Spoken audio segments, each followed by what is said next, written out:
Deep in the snowy Green Mountains, a retired Navy SEAL lived alone behind a locked cabin door. He had survived many life-or-death missions, endured too much loss, and carried a quiet haunting that made him withdraw from the outside world. Then, on a winter night beneath a sky covered in white snow, a dog barked outside his porch. When he opened the door, a wounded mountain patrol officer was there, barely standing.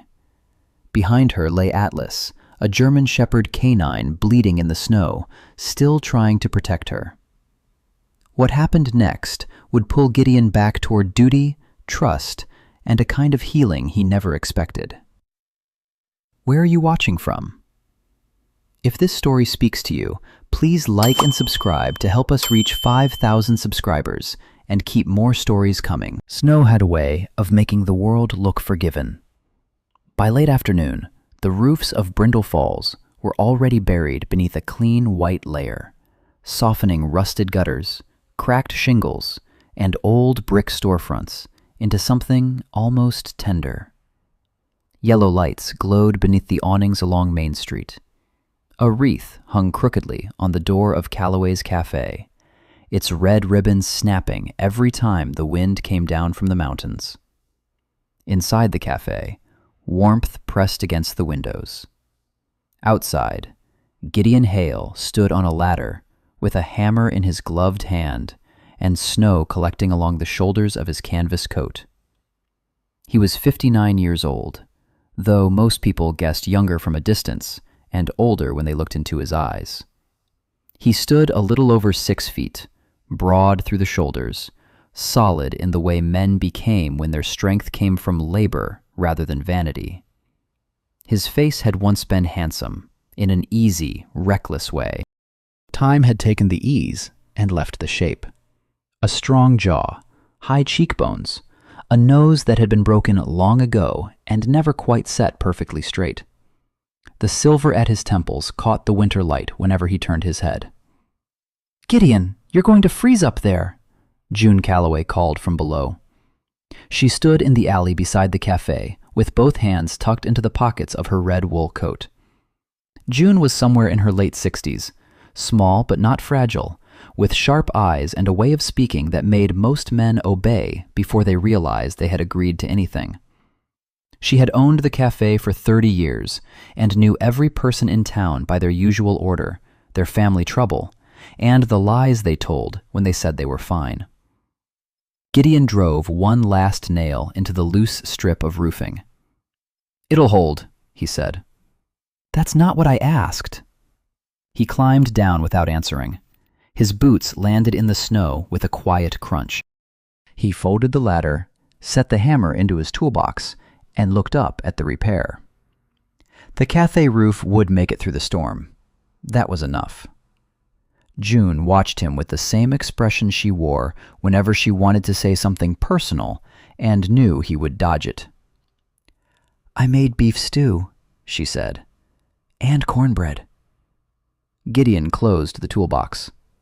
"Sounds good." "That was an invitation." "I know." Her mouth tightened, but not with anger. She had learned over the years that Gideon Hale could be generous with his hands and impossible with his presence. He could fix a broken porch, pull a truck from a ditch, stack firewood for an old widower before sunrise, and still make a person feel as if they were speaking to him from the other side of a closed door. "You can eat at a table like a civilized man," June said. "I've got coffee at home." "Coffee is not dinner." "It's close enough." June sighed and pulled a folded envelope from her coat pocket. "Then at least take your pay before you disappear back into the trees." He accepted it, but did not count it. He never counted money in front of people. June noticed, as she noticed everything. The bell above the cafe door jingled behind them. Warm air carried out the scent of cinnamon, frying butter, and coffee. A couple of men inside laughed at something near the counter. Down the street, workers were stringing lights around the town square for the winter festival. Brindle Falls always tried to look cheerful before a storm, as if enough bulbs and garland could convince the mountains to be kind. Gideon glanced toward the square. For a moment, he let himself watch. The lights were pretty. That made him uneasy. Pretty things had a way of hiding how fast weather could turn. June stepped closer and pressed a paper bag against his chest before he could refuse it. "Bread, don't argue." He looked down at the bag, then back at her. "Thank you." "You say that like it costs you." Sometimes it did. He gave her the smallest nod, lifted his toolbox, and walked toward his old pickup parked near the curb. It was dark green, dented along one side, with a cracked dashboard and tires good enough for snow because Gideon trusted tires more than promises. As he opened the door, June called after him. "Road'll be bad before midnight." "I'll be home before dark." "That isn't what I'm worried about." He paused, one hand on the truck door. June's voice softened. "Nobody's asking you to move back into the world all at once, Gideon. But you could visit it now and then." He did not turn around. If he had, she might have seen something on his face that he had spent years learning how to hide. "I was here today," he said, "to fix a roof." "That counts." "No," June said quietly. "It doesn't." The words followed him into the truck. He set the paper bag on the passenger seat, started the engine, and pulled away from the warm windows of the cafe before she could see that they had landed somewhere inside him. The road out of Brindle Falls climbed quickly into the Green Mountains. Houses thinned into barns, barns into fences, fences into dark pine and white birch. By the time Gideon reached the first ridge, the town had disappeared behind falling snow. He preferred it that way. The forest did not ask questions. It did not invite him to dinner.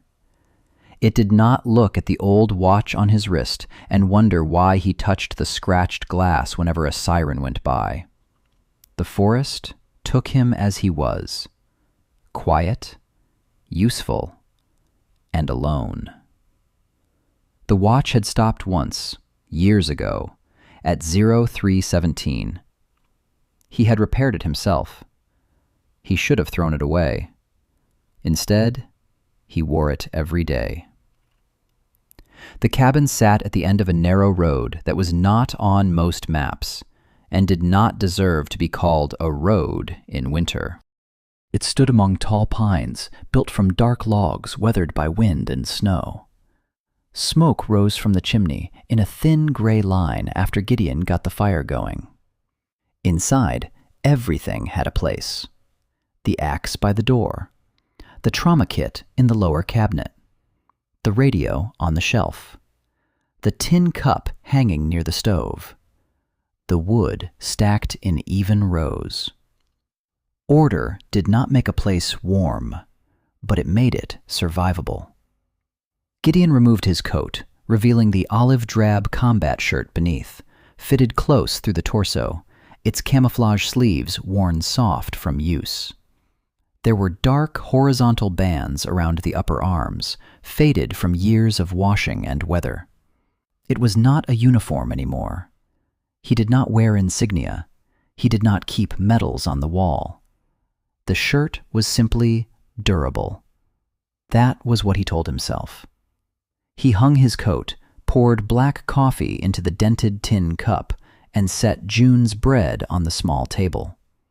The cabin was quiet except for the hiss of snow against the windows and the low pop of the fire. For most men, quiet was rest.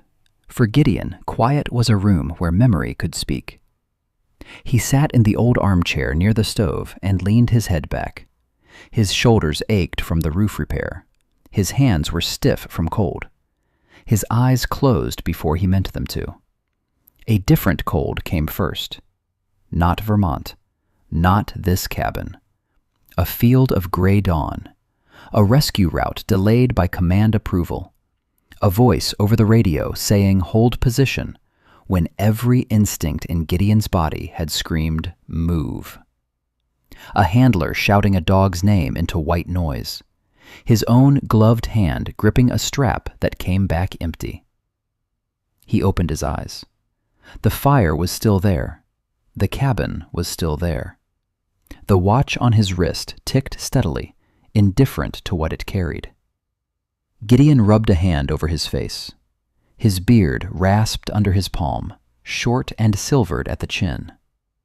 "Not tonight," he murmured. He stood, more irritated with himself than with the memory, and crossed to the window. Beyond the glass, snow fell in heavy sheets. The woods had lost their edges.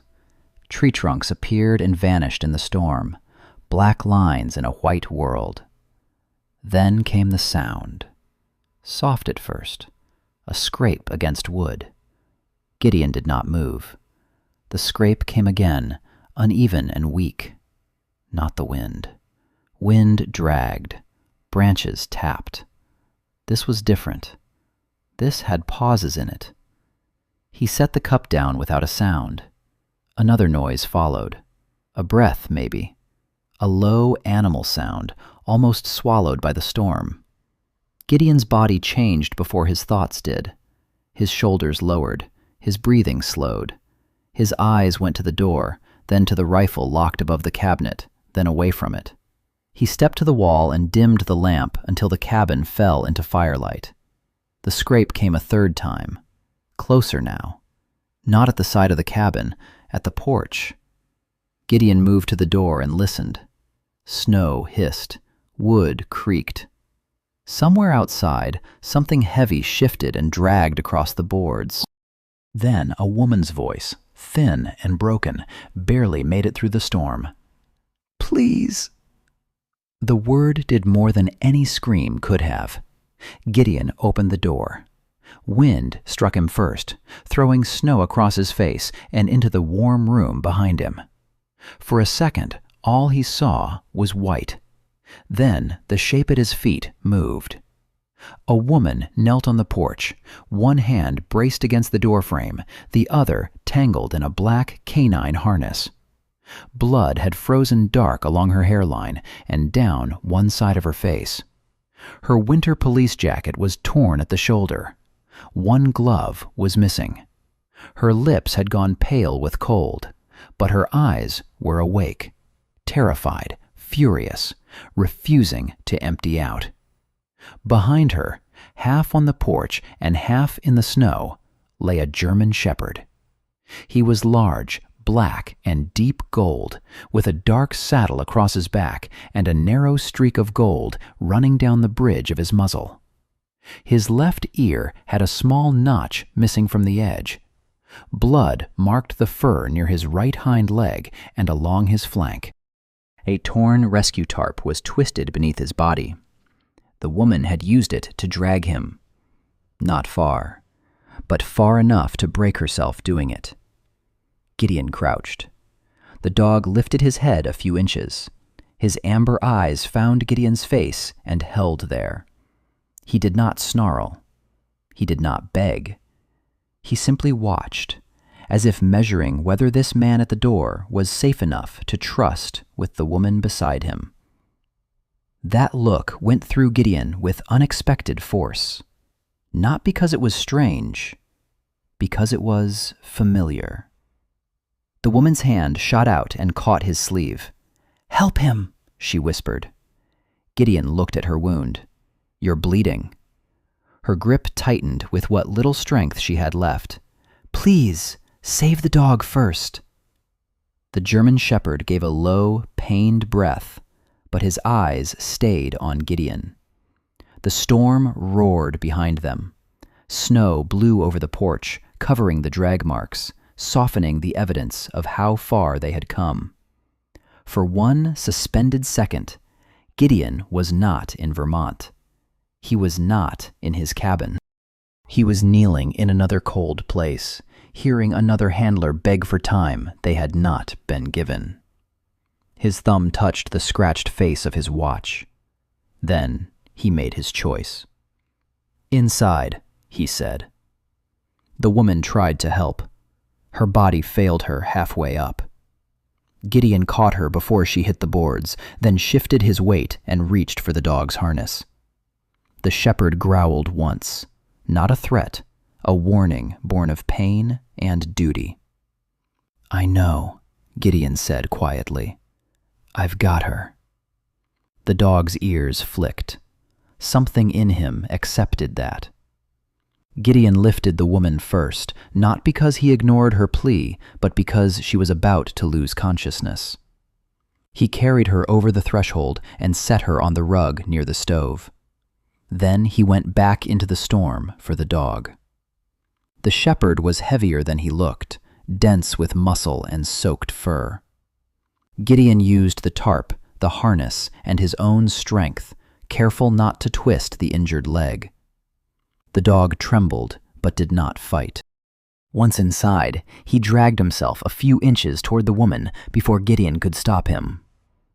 "Easy," Gideon said. "You made it." The words were meant for the dog. He heard too late how much they sounded like something he had once needed to hear himself. The woman's eyes fluttered open. She tried to speak. "Name," Gideon said, grabbing the trauma kit from the cabinet. "Mara," she breathed. "Mara Ellison." He cut away the torn edge of her sleeve. "Police?" She gave the smallest nod. "Mountain Patrol." "And him?" Her gaze moved to the dog. Even through pain, something in her face softened. "Atlas." At the sound of his name, the German shepherd shifted his head toward her. Gideon looked between them, the wounded officer fighting to stay awake, the injured canine still trying to guard her, the snow blowing against the door he had not yet fully latched. He had spent years building a life where no one arrived bleeding, no one needed orders, no one looked at him as if the next decision he made might mean life or death. But the cabin had changed the moment he opened the door. Mara reached for his sleeve again, weaker this time. "He pulled me out," she said. "There was a trap. He took it instead."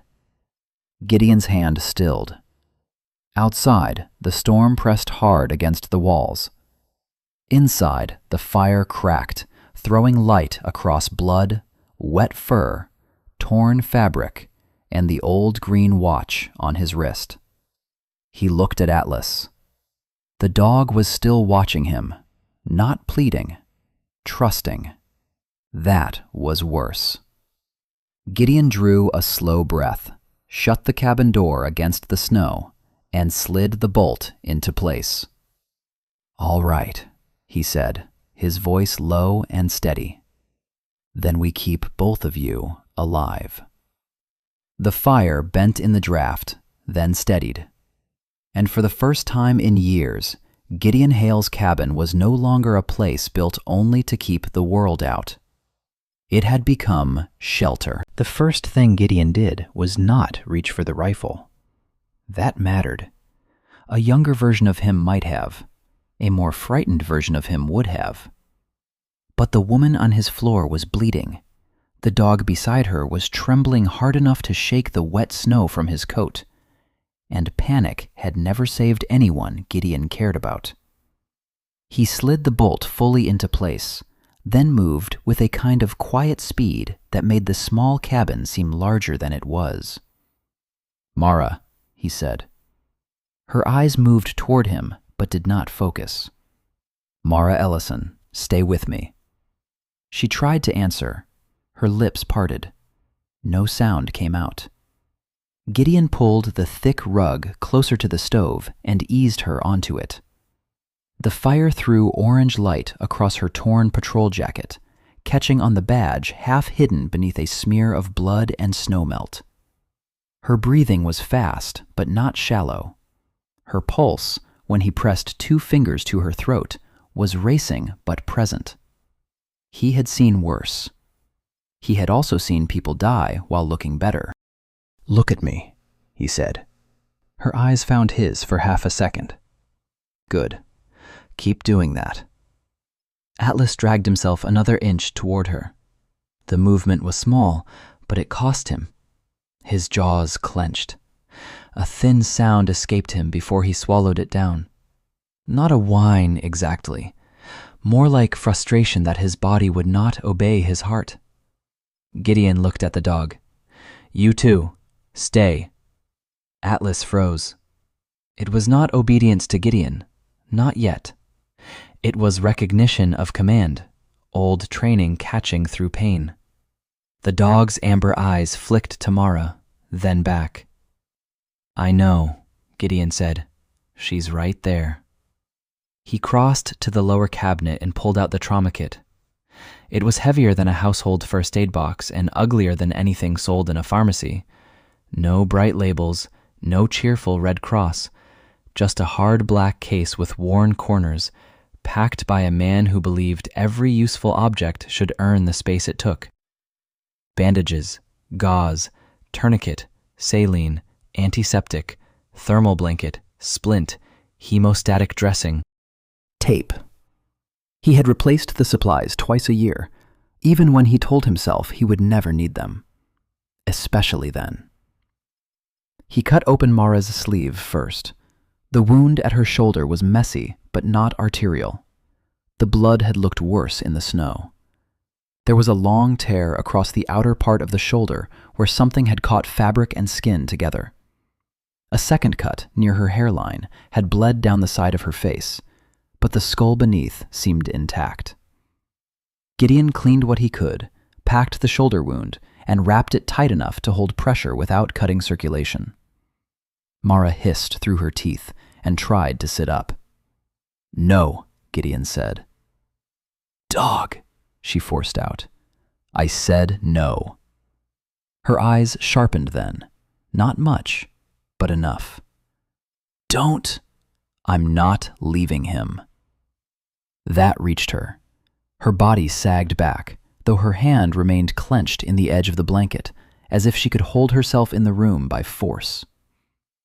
Gideon turned to Atlas. The German shepherd watched every movement. His ears were up despite the pain, one notched at the edge, the other trembling with effort. Snow had melted into dark streaks through his coat. The gold stripe down his muzzle looked almost white in the firelight. "Easy," Gideon murmured. He opened his palms before touching the harness. Let the dog see. Let him smell. Let him decide not to bite. Atlas drew in Gideon's scent. Smoke, wool, metal, old leather, coffee, cold air. Beneath those things, perhaps something else. Something from men who had worked beside dogs and not treated them like tools. The dog allowed the touch. "Good," Gideon said. "Good boy." Mara's eyes closed at the words, though her face tightened as if relief hurt more than fear. The harness was twisted under Atlas's chest. Gideon cut one strap rather than pull it free. The injury at the hind leg was bad, but not catastrophic. A trap had torn through fur and muscle along the outer thigh. The flank wound was shallower, likely from metal scraping as Atlas lunged or fell. The worst danger now was shock, blood loss, cold, and infection. Gideon cleaned the wounds as carefully as he could. Atlas shook once, a full-body tremor that made Mara try to rise again. "Talk to him," Gideon said without looking up. Mara blinked, dazed. "Your dog. Talk to him." She swallowed. "Atlas." The dog's eyes moved instantly to her. "You're all right," she whispered, though she was the one shaking. "You hear me? You're all right. You did good." Atlas's tail moved once against the floor. Not a wag, barely even that, but it was enough to change the air in the cabin. Gideon wrapped the leg, then made a temporary splint to limit movement. He worked without drama, without promises. He would not tell them everything was fine. Everything was not fine. But fine was not the goal yet. Breathing was the goal. Warmth, blood staying inside the body. The next 5 minutes becoming the next 10. When he finished the first round of work, he spread a thermal blanket over Mara and another over Atlas, leaving enough space for the dog to see her. Then, he fed more wood into the stove until heat pushed back against the wet cold gathering on the floorboards. Only then did he reach for the phone. The landline was dead. Not weak, not crackling. Dead. Gideon held the receiver to his ear for 3 seconds, then set it down. Outside, wind pressed against the cabin walls with a low, steady force. He went to the shelf and took down a satellite phone he kept charged, out of habit more than hope. The screen flickered to life. 1 bar appeared, vanished, returned, then dissolved into nothing. "Come on," he muttered. He stepped toward the window, lifted the phone higher, waited. Nothing. From the floor, Mara spoke without opening her eyes. "Signal's gone." Gideon looked at her. "Storm can do that." Her mouth twitched, not quite a smile. "Not like this." He did not answer right away. He moved to the old rescue radio mounted near the pantry shelf. The unit was dented, its knobs worn smooth from years of use. Gideon had kept it because people in the mountains who trusted only cell towers were people who eventually needed rescuing. He turned the dial to the county emergency channel. Static. He adjusted the frequency. More static. Not the ordinary kind. Not the broad, messy hiss of distance and weather. This had a rhythm beneath it, a pulsing drag that seemed to scrape across the channel and then release, scrape and release. Gideon stood very still. Mara opened her eyes. She heard it too. "That's what happened before," she whispered. Gideon lowered the volume but did not turn it off. "Before what?" Her answer did not come quickly. Pain and cold had scattered her thoughts. He could see her reaching for them and failing, then trying again because the kind of person who dragged a wounded dog through snow did not stop at the first failure. "We weren't alone," she said. The fire cracked. Atlas lifted his head. Gideon crossed back and knelt beside her, not too close. "Start where you can." Mara stared at the ceiling beams. Her breathing trembled once, then steadied. "Emergency beacons," she said. "North Ridge. 3 false failures in 2 weeks. Skiers, survey crew, freight driver. All adults. All in weather bad enough that people blames the mountains." Gideon listened. "I didn't blame the mountains." "No?" "They're dangerous," she said. "They're not sloppy." That was the first thing she had said that sounded fully like herself. Gideon's expression barely changed, but something in his regard shifted. Respect, maybe, or the beginning of it. She continued in broken pieces. She was part of Brindle Falls Mountain Patrol, trained for backcountry response and canine coordination. Atlas was her partner. Not pet, not equipment. Partner. Gideon did not interrupt when she said that. She noticed. They had gone out that morning to inspect one of the emergency relay stations after the county technician flagged irregular access logs. With her had been Deputy Colin Reeve, young but careful, the sort who double-checked knots and apologized for being early. And Evan Brooks, the county communications technician, thin, nervous, brilliant with old equipment, and useless gloves. "Evan said the relay didn't fail," Mara murmured. "Someone opened it." "Physically?" She nodded once. "Panel marks, tool scratches, wiring changed, then put back wrong. Not storm damage. Gideon glanced toward the radio as another pulse rolled through the static. What happened after that? Her hand moved on the blanket, searching. Atlas stretched his neck until his muzzle touched her knuckles. Mara's fingers closed lightly over his fur. We marked the site. Colin wanted to head back before visibility dropped. He was right. Her jaw tightened. We started back. Then the radio cut. Not faded. Cut. Like someone put a wall between us and town. And the storm? Came in faster than forecast. That happens. I know. She swallowed. But then we saw snowmobile tracks where no one should have been riding. Old logging section, closed since October. Gideon's eyes narrowed slightly. She was not telling this like a woman inventing meaning from shock. She was ashamed of the parts where she had made choices. That made him believe her more, not less. I told Colin we'd mark the trail and turn back. Just mark it, that's all. Mara closed her eyes. Then white out. Evan slipped down the drainage cut. Colin went after him. I heard them shouting, then the radio screamed in my ear. Atlas pulled hard toward the tree line. Her fingers tightened in the dog's fur. I thought he had scent. Gideon waited. There was a wire, she said. Not high, me level. I saw it too late. Atlas exhaled through his nose, body tense beneath the blanket. Mara opened her eyes, but she was not looking at the cabin anymore.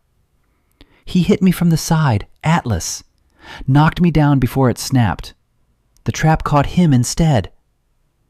The words thinned near the end. Gideon saw it without needing the details. Metal under tension. A hidden release. A dog choosing movement before a human understood danger. He had seen dogs make decisions faster than men gave orders. He had seen the cost. Mara's voice dropped. I heard someone in the trees. A man. Couldn't see him. Wind was too loud. What did he say? Her eyes came back to Gideon's. Don't let the dog live. Silence settled after that, heavier than the storm. Gideon looked at Atlas. The dog was watching the door, not sleeping, not fading, watching. Mara tried to push herself up again. Colin and Evan are not helped by you bleeding through that bandage. They could still be out there. I know. You don't know. The anger in her voice was weak, but real. Gideon preferred it to fear. He leaned back on his heels. I know what it feels like to be inside where it's warm, while someone else is still out in the weather. That stopped her. For a moment, she saw him not as a stranger with a cabin, not as a man who had taken control because he was older and stronger, but as someone who had already lived with the thing now clawing inside her. Gideon stood before she could ask about it. I'm going to try the radio again every 10 minutes, he said. If the storm breaks enough to move safely before dawn, we move. If not, we keep you both alive until it does. I can walk. No. I'm a police officer. Right now, you're a patient. She glared at him. Atlas, as if deciding the argument for them, lifted his head and placed his muzzle over Mara's wrist. The gesture was gentle, but firm. She looked down at him, and the fight drained from her face so suddenly it was almost painful to watch. You traitor, she whispered. Atlas's eyes half closed. Gideon turned away, giving her the dignity of not being watched while she broke a little. He checked the bandage at her shoulder. It was holding. He checked Atlas's leg. The bleeding had slowed. He warmed water, measured a small amount for Mara, then wet a cloth and cleaned the blood from her temple. He did not touch more than necessary. He did not soften his voice more than the moment required. Kindness, he had learned, could be quiet and still count. The night deepened. Outside, snow pressed against the cabin until the windows looked blind. The radio continued its low, unnatural pulse. Gideon sat in the chair angled toward the door, not resting, not entirely awake in the ordinary sense. He had entered that narrow state between action and waiting, where every sound arranged itself by distance and threat. Mara slept in fragments. Sometimes she woke and asked for the time. Sometimes she said Colin's name. Once she whispered, "Evan," then apologized to no one. Each time, Atlas stirred before Gideon did, as if the dog had tied his breathing to hers. Around midnight, the radio coughed. Not static. A voice. Gideon was out of the chair before he knew he had moved. He turned the volume up by a fraction. The signal cracked, broke apart, then returned in pieces. "Reeve, north, can't..." Mara's eyes snapped open. "Colin," she said. Gideon held up one hand, listening. The voice came again, buried under interference. "Brooks, hurt. Relay. Don't trust." Then a shriek of static swallowed the channel. Gideon adjusted the dial, slow, precise. Nothing. Only the pulsing scrape. Mara tried to sit up, face white with pain. "That was Colin." "I heard." "He said Evan's hurt." "I heard that too." "He said, don't trust." Her voice failed. Gideon's gaze stayed on the radio. The message had been too broken to finish. That made it worse. Complete warnings gave direction. Broken ones gave only weight. Atlas began to growl, low, controlled. Not at the radio, at the window. Gideon turned his head. For a few seconds, there was nothing beyond the glass but snow and the reflection of firelight. Then, from somewhere beyond the porch, came the sound of a branch snapping under deliberate weight. Mara stopped breathing. Gideon crossed the cabin and turned the lamp all the way down. The room fell into the red dark glow of the stove. Atlas tried to rise. "Stay," Gideon whispered. This time, the dog did not obey fully. He dragged himself just enough to place his body between Mara and the door. Pain shook through him. Still, he held the position. Gideon looked at the wounded canine, then at the wounded officer, then at the dark window where the forest pressed close. He did not reach for the rifle. Not yet. Instead, he took the heavy iron poker from beside the stove, moved silently to the door, and listened. The storm covered most sounds, but not all of them. Another branch cracked, farther away this time. Then, nothing. Minutes passed before Gideon let himself breathe normally again. By the time the sound was gone, Mara had one hand buried in Atlas's neck fur, and the other pressed against her bandage. Her eyes stayed fixed on Gideon. "Someone followed us," she whispered. Gideon looked at the floor near the door, where melted snow from their arrival had spread in a thin, dirty line across the boards. "Yes," he said. There was no comfort in lying to her. The radio pulsed behind him. The storm worked at the walls. Atlas remained between Mara and the door, shaking with exhaustion, but unwilling to move. Gideon lowered himself into the chair again, the iron poker resting across his knees. The cabin had held through winters, wind, silence, and one man's refusal to need anyone. Now it held something else. A wounded officer. A dog who would not stop guarding her. A broken warning from somewhere in the storm. And Gideon Hale, who understood before dawn that this night was not an accident passing through his life. It was the beginning of a line being drawn around it. Morning did not arrive gently. It came as a pale wash of light through the cabin windows, turning the storm from a living thing into a landscape. The wind had dropped some time before dawn. Snow still fell, but only in thin, drifting veils now, soft enough to make the world seem peaceful to anyone who did not know how to read what lay beneath it. Gideon knew better. He had slept for 23 minutes in the chair, the iron poker still across his knees, his boots still on, his body tilted toward the door. It was not sleep so much as a temporary surrender. His mind had remained near the surface, rising each time the stove cracked, each time Atlas shifted, each time Mara's breathing changed. By morning, Mara's fever had eased a little. Her shoulder bandage had held. Her face had more color, though not enough. Atlas lay close to her, one flank rising and falling under the thermal blanket, his injured leg stretched awkwardly to the side. Gideon checked them both, without making ceremony of it. Mara opened her eyes as he adjusted the edge of the blanket near her shoulder. "Did you hear anything else?" she asked. Her voice was rough, but steadier than it had been in the night. "No." "That doesn't mean no one was there." "No."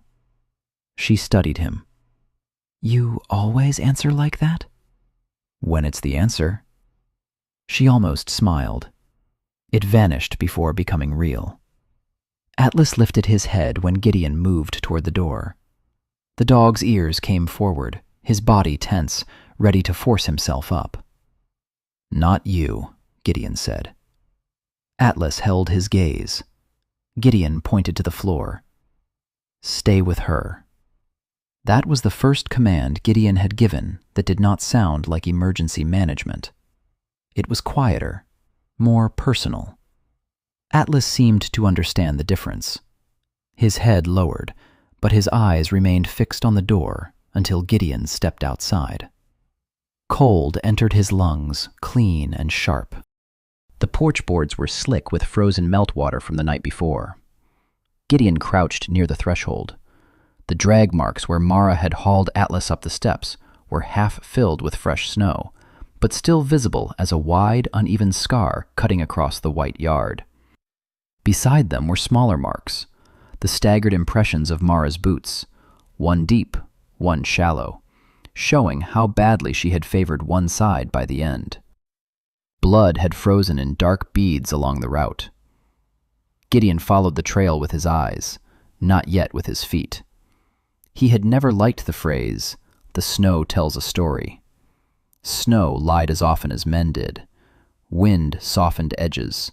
Fresh fall covered weight. Ice hardened a shallow print into something that looked deliberate. But snow did preserve certain truths for anyone patient enough to separate them from the noise. Mara had come from the north slope, not the main road. She had stopped twice before reaching the porch. Once near the split birch, once beside the woodpile. Both times, the drag marks deepened where Atlas's weight must have pulled hard against whatever strength she had left. Then Gideon saw the other prints. Not close to the cabin, not foolishly close. Beyond the woodpile, near the darker line of spruce trees, a set of boot impressions crossed the slope at an angle.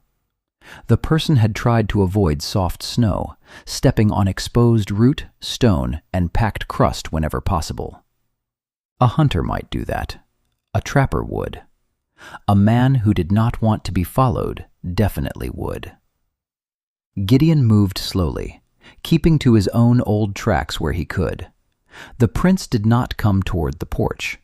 They curved in a shallow half-moon around the cabin, stopping at a place where the east window could be seen through the trees. From there, whoever had stood outside would not have seen much inside, not with the lamp low and the firelight moving. But he could have seen enough. Gideon remained there for several seconds, looking at the cabin from that angle. He pictured the night. Red glow behind glass, a wounded officer on the floor, a dog between her and the door, an old man sitting awake with iron across his knees. No attack, no forced entry. Observation. That was a choice. He followed the prints farther, to where they met the faint, compressed track of a snowmobile hidden under new snowfall. The track did not lead from the road. It came out of the north timber, the same direction Mara had crawled from. Gideon's jaw tightened. Behind him, the cabin door opened. He turned sharply. Mara stood in the doorway, one hand pressed to the frame, the other against her bandaged shoulder. She had wrapped the blanket around herself like a coat. Her face was gray with the effort of standing. Atlas had dragged himself halfway across the floor behind her. "Inside," Gideon said. "I need to see." "You need stitches, fluids, and a doctor." "I need to know if someone followed me." "You already know." She looked past him to the slope. "Show me." "No." Her eyes hardened. "I'm not one of your men." "No," he said. "My men listened better." The remark landed badly. He saw it happen and did not call it back. Mara stepped onto the porch. The cold hit her hard enough that she swayed. Gideon was at the steps before she fell, one hand catching her elbow. She jerked away. "Don't." "Then stop falling." "I'm a police officer." "Right now you're bleeding through my bandage." Her face tightened, not with pain this time, with pride. "You don't know what's out there," she said.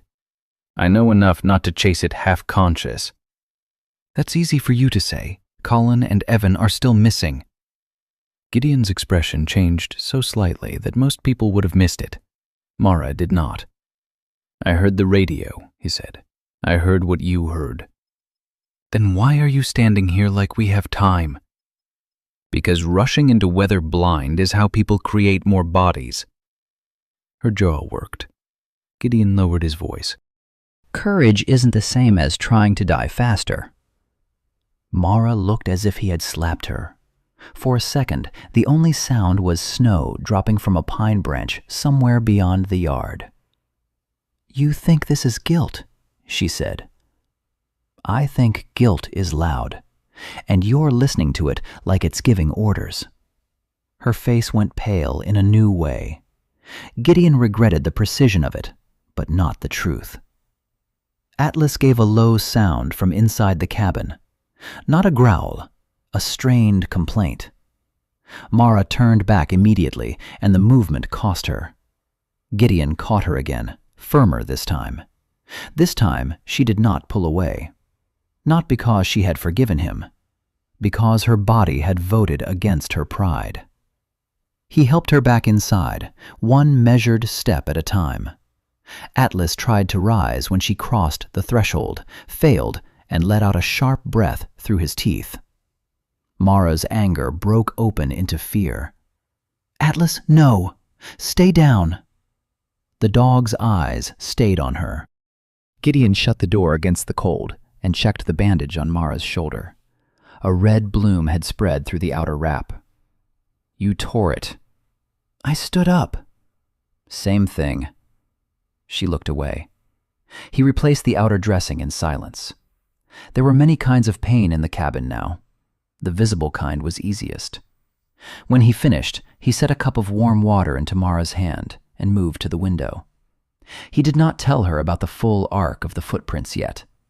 Not because he meant to keep it from her, but because he wanted his own thoughts in order before her anger lit them on fire. Then the sound came.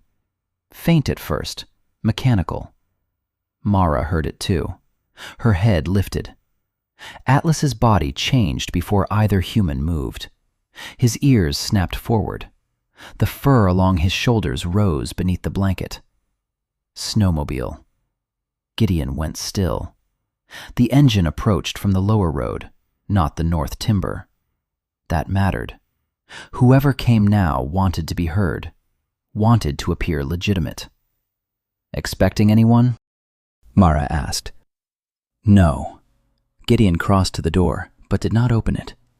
Through the narrow side window, he watched a red and black snowmobile emerge from the trees and slow near the woodpile. The rider was broad-shouldered beneath a professional rescue parka the color of dark red paint. A black helmet hid his face until he cut the engine and pulled it off. Owen Rusk had the sort of face small towns trusted before they thought to examine why. Square jaw, trimmed beard, hair flattened by the helmet, smile ready but not careless. He looked like every photograph pinned in a town hall after a successful rescue. Capable, cold-weather tough, good with cameras, better with grief. A white cross and mountain emblem marked the sleeve of his parka. Rusk Mountain Recovery. Gideon opened the door only wide enough to fill the space. Owen looked up from the bottom step. "Mornin', Hale." His tone was easy, too easy for the hour, the weather, and the distance. "Owen, hell of a night." Owen glanced past Gideon's shoulder, but Gideon shifted just enough to block the view. "County asked us to check far cabins after the blow. Figured I'd start with the stubborn ones." "You always start this far north?" Owen's smile held. "You know how it is. Storm knocks sense out of maps." "I know maps pretty well." A short pause. Owen lifted a canvas medical pouch. "Brought extra supplies. Thought you might need them. We heard there may be injured personnel somewhere upridge." "Who's we?" "Rescue net. Broken chatter. Nothing clear." Owen looked toward the porch boards. His eyes paused a fraction too long on the dark stains near the step. "You seen anyone come through?" Inside the cabin, Atlas began to growl. It was not loud. It did not need to be. Owen's smile did not disappear, but something behind it changed. His eyes moved toward the sound. "Is that a dog?" he asked. Gideon said nothing. Owen shifted the medical pouch in his hand. "Canine, maybe?" The cabin seemed to tighten around that word. Behind Gideon, Mara's breathing went still. Owen had not been told there was a canine inside. Gideon's face remained unreadable. "What makes you say that?" Owen gave a small shrug as if it meant nothing. "Heard the growl. Working dogs have a different sound." "Do they?" "You'd know better than me, I suppose." Atlas growled again, deeper this time, and then a low, broken bark pushed through the pain. Mara whispered his name, but Gideon heard the tremor in her voice. Owen heard something too. He looked at the cracked line of the door, then at Gideon's hands, then back to his face. "You got company in there?" "Got a stove going." "That's not what I asked." "No." For a second, both men stood quietly in the falling snow. Owen's friendly mask remained in place, but it no longer fit as cleanly. "I'm just trying to help," he said. "Leave the pouch." Owen looked at the bag, then set it on the top step. He did it slowly, as if giving Gideon time to change his mind and invite him in.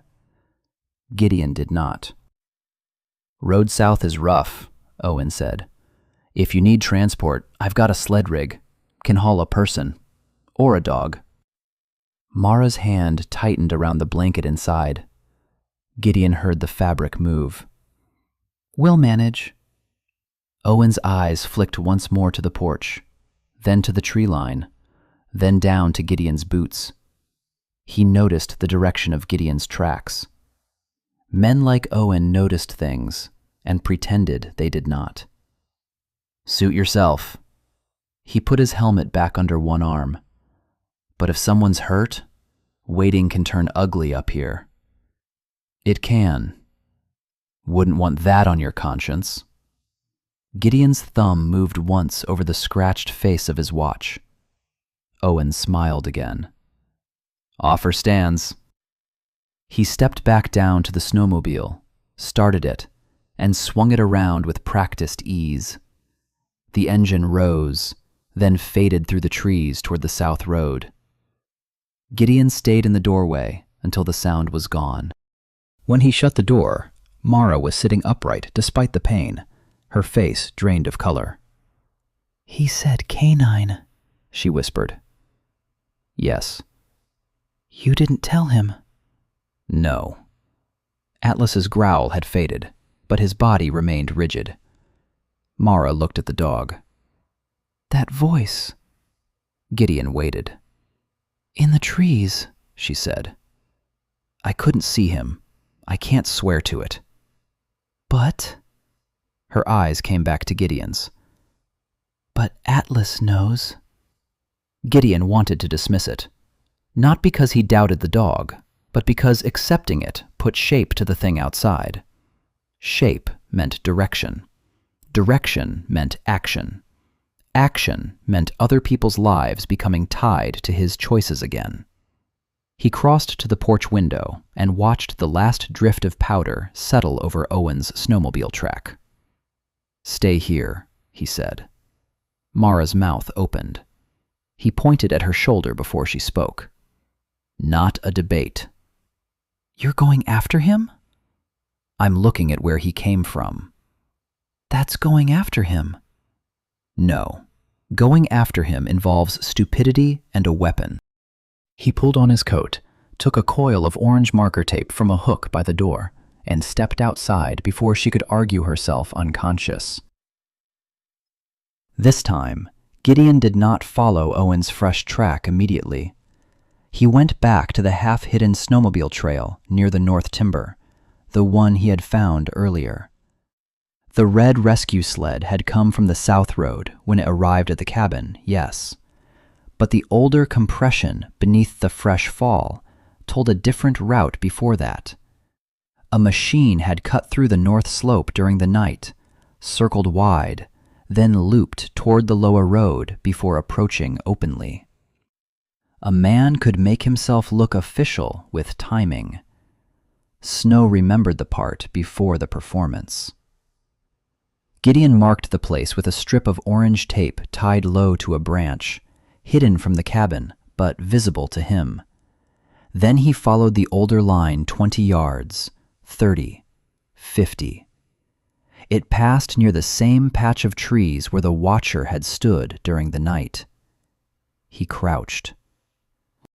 There, pressed into the snow beside a boot print, lay a small crescent of black plastic.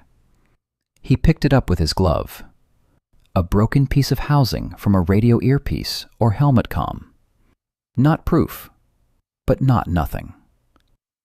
When he returned to the cabin, Mara looked at his face before she looked at his hands. You found something. A track. His? Can't prove that. That's not what I asked. He almost smiled despite himself. She had learned his habit quickly. He set the black plastic fragment on the table. Mara stared at it. From a headset? Maybe. Could be rescue gear. Rusk gear? Could be. She closed her eyes for a moment, fighting impatience. You're going to say we don't have enough. We don't. Atlas recognized him. Atlas reacted to him. That matters. It isn't a warrant. I don't need a warrant to report suspicion. No, you need someone willing to hear it. That struck harder than he intended. Mara looked toward the dead phone, then the radio, then the window beyond which Brindle Falls lay hidden by miles of snow and trees. People love Owen, she said quietly. He pulled the mayor's brother off a ridge 2 winters ago, found a lost survey team last year. Half the town calls him before they call us. Gideon said nothing. He knows that, she added. Yes. For a while, neither of them spoke. Atlas finally lowered his head onto Mara's hand. She looked down at him, and the anger in her face cracked under something more private. I shouldn't have taken the North Line, she whispered. I should have turned back when Colin said. You made the call with what you knew, and he paid for it. Gideon looked at Atlas. The dog's eyes were closed now, but one ear remained angled toward the door. He chose, Gideon said. Mara shook her head. He's trained to protect me. Training tells a dog what to do. It doesn't explain why they still do it when they're hurt. Her hand trembled in Atlas's fur. I can't lose him, she said. It was the first thing she had said all morning that had no armor around it. Gideon looked away, toward the stove, toward the dented tin cup hanging above it, toward anything that did not ask him to answer from the part of himself he kept sealed. But the silence was answer enough. Mara swallowed and wiped at her face with the heel of her good hand, angry at the weakness, angry at needing comfort, angry perhaps that he had seen it. Gideon moved to the door and slid the extra bar into place.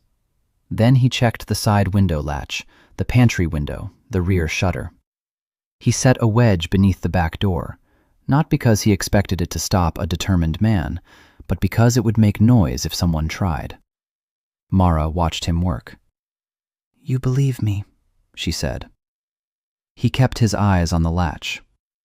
I believe someone followed you. That's not the same. No. Do you believe Owen is part of it? Gideon finished with the latch before turning. I believe he arrived too clean, too soon, from the wrong direction. I believe he knew there was a canine in this cabin before he should have. I believe your dog hates his voice enough to hurt himself trying to stand. Mara held his gaze. And I believe, Gideon added, that if we go into town with only that, he smiles, offers help, and we look like two shaken people making guesses in a storm. Her anger did not disappear. It sharpened into something more useful. Then we bring more than guesses. When the road gives us a window, Gideon said, I'll get you, Atlas, and that fragment to Brindle Falls. We report what we know, quietly, to the right person. Sheriff Price. If you trust him. Mara hesitated. That hesitation told Gideon enough. I trust him to care, she said. I don't know if I trust him to move fast. Gideon returned to the table and picked up the radio handset. Still static, still pulsing beneath the hiss. Fast got you here, he said. Careful gets you there. She did not like it, but she did not argue. The afternoon light thinned, though it was not yet late. Winter had a way of making time feel borrowed. Gideon reinforced the front door with a second crossbar from the woodshed and moved extra blankets near Mara and Atlas. He sorted the medical pouch Owen had left on the porch, checking every item before using anything.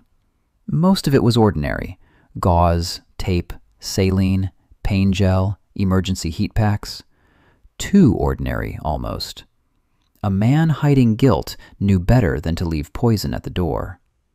Mara noticed his caution. You think he tampered with it? I think trust is expensive. She looked at him for a long second. That sounds lonely. It is. The answer surprised both of them. Gideon turned away first. Near the stove, Atlas stirred. Mara leaned down, whispering to him in a voice Gideon did not try to hear. Whatever she said, the dog answered by placing his muzzle across her wrist, the same gentle weight as before. Gideon saw her close her eyes. Not sleeping, holding on. The sight changed the shape of the case in his mind. This was not only damaged equipment, broken radio signals, hidden tracks, and a man in a red rescue parka smiling at the wrong door. It was a woman afraid she had led her partner into a trap. It was a dog who had taken the trap because his body understood loyalty faster than danger. And it was Gideon, standing at the edge of a life he had built to avoid exactly this kind of responsibility, realizing avoidance had never been the same thing as peace. Outside, snow began to fall harder again, covering Owen's tracks, the watcher's prints, the drag marks, all of it disappearing beneath a clean, white surface. Gideon watched it happen through the window. By morning, the mountain would look innocent. That was what worried him most. By mid-morning, the road had given them one narrow chance. Gideon took it. He did not use the main route down from the cabin, too exposed, too likely to be watched. Instead, he guided the old pickup through a service trail that curled behind the northern ridge, a path cut years ago by loggers and kept alive by hunters, utility workers, and men like Gideon, who believed a road was only useful if nobody else remembered it. The truck moved slowly through the white woods. Branches scraped along the sides with a dry, whispering sound. Snow packed beneath the tires. Every now and then, the rear end slid a little before catching again. Gideon drove with both hands steady on the wheel, eyes shifting between the narrow trail, the mirrors, and the pale gaps between the trees. Mara sat in the back seat beside Atlas. She had refused the front, not because she trusted Gideon less, but because Atlas could not understand why she would leave him. The German shepherd lay across the folded blanket Gideon had spread for him, his injured leg braced and wrapped. His breathing was steadier now, though pain still tightened his body whenever the truck hit a rut. Mara kept one hand on his shoulder, her other hand pressed lightly against her own bandage. "You take this route often?" she asked. "Only when I don't want company." "That's supposed to comfort me?" "No." She looked at the back of his head. "You always this warm with injured guests?" "I gave you coffee." "You gave me half a cup of black coffee and told me not to spill it." "Good coffee." Despite herself, Mara almost laughed. It came out as a breath that hurt her shoulder. She winced, and Atlas immediately lifted his head. "I'm okay," she murmured. Atlas did not believe her. Gideon could see that in the mirror. He understood the dog's opinion. They came out of the trees above Brindle Falls just as the clouds split and sunlight fell over the valley. For a moment, the town looked untouched by everything that had happened. Main Street shone under fresh snow. Strings of warm bulbs hung from storefront to storefront. Adult volunteers in wool coats and work gloves carried wooden panels for festival stalls across the square. A pair of visiting skiers stood outside the rental shop with steaming cups in their hands, laughing too loudly at something that had nothing to do with danger. Outside Calloway's cafe, June's red ribbon still snapped in the wind, bright against the white morning. Mara watched from the back seat, her face unreadable. "It looks normal," she said. "Most places do," Gideon replied. The truck rolled past a banner stretched over the street, Brindle Falls Winter Weekend. Below it, two men were repairing a light pole that flickered on and off even in daylight. Mara noticed. So did Gideon. "Power issues?" he asked. "Signal issues, power issues, rescue delays." Mara's voice had gone flat. "Everything gets blamed on weather because weather doesn't sue and doesn't argue." Gideon drove straight to the veterinary clinic on Cedar Street. Voss Animal Care occupied the ground floor of a narrow brick building between a closed bookshop and a fly fishing supply store that somehow stayed open even in January. A brass bell over the clinic door rang when Gideon pushed inside, carrying Atlas in both arms. The waiting room smelled of disinfectant, wet fur, and cedar shavings. A gray cat watched from a high shelf with royal disapproval. Behind the counter, a young receptionist looked up, saw the blood, the police jacket, and Gideon's face, and decided not to ask the usual questions. "Dr. Voss?" she called. A woman appeared from the back before the second call finished.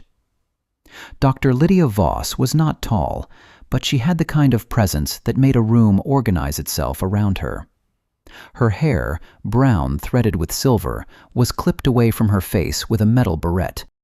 She wore a pale blue veterinary coat over a charcoal turtleneck, sleeves already rolled. Her eyes moved over Atlas first, then Mara, then Gideon, gathering facts without wasting shock. "Treatment room," she said. No one argued. Gideon laid Atlas on the steel table as gently as his size allowed. Atlas tensed when the surface touched him, but Mara leaned close, pressing 2 fingers to her own brow and then lightly to his. "I'm here," she whispered. Dr. Voss noticed the gesture, but did not comment. She touched the table twice with her knuckles before laying a hand on Atlas's shoulder. "Atlas," she said calmly, "you know me. No surprises." The dog's eyes shifted toward her. Recognition softened the hard line of his body by a fraction.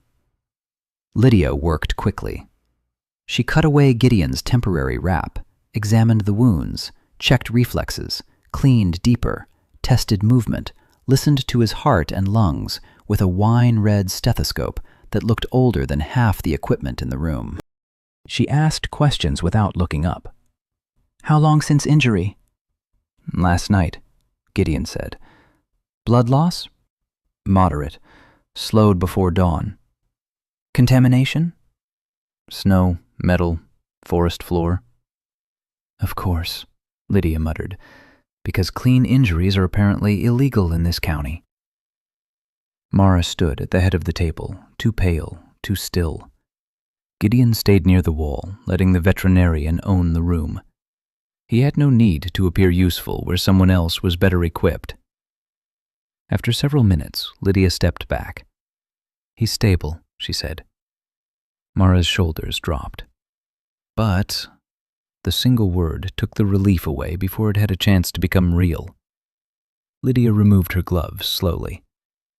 "The leg wound missed the major artery. That is the good news.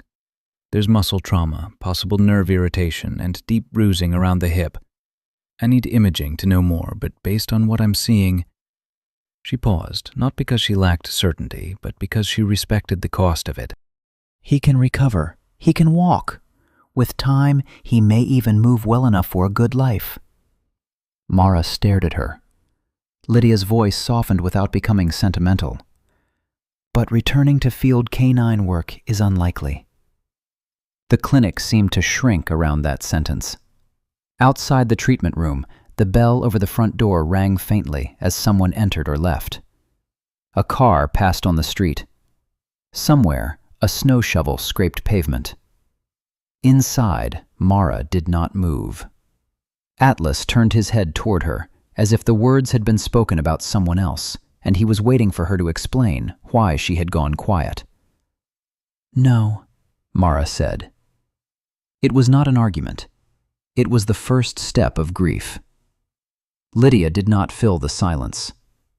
Mara's fingers tightened around the edge of the table. "He's 7. I know.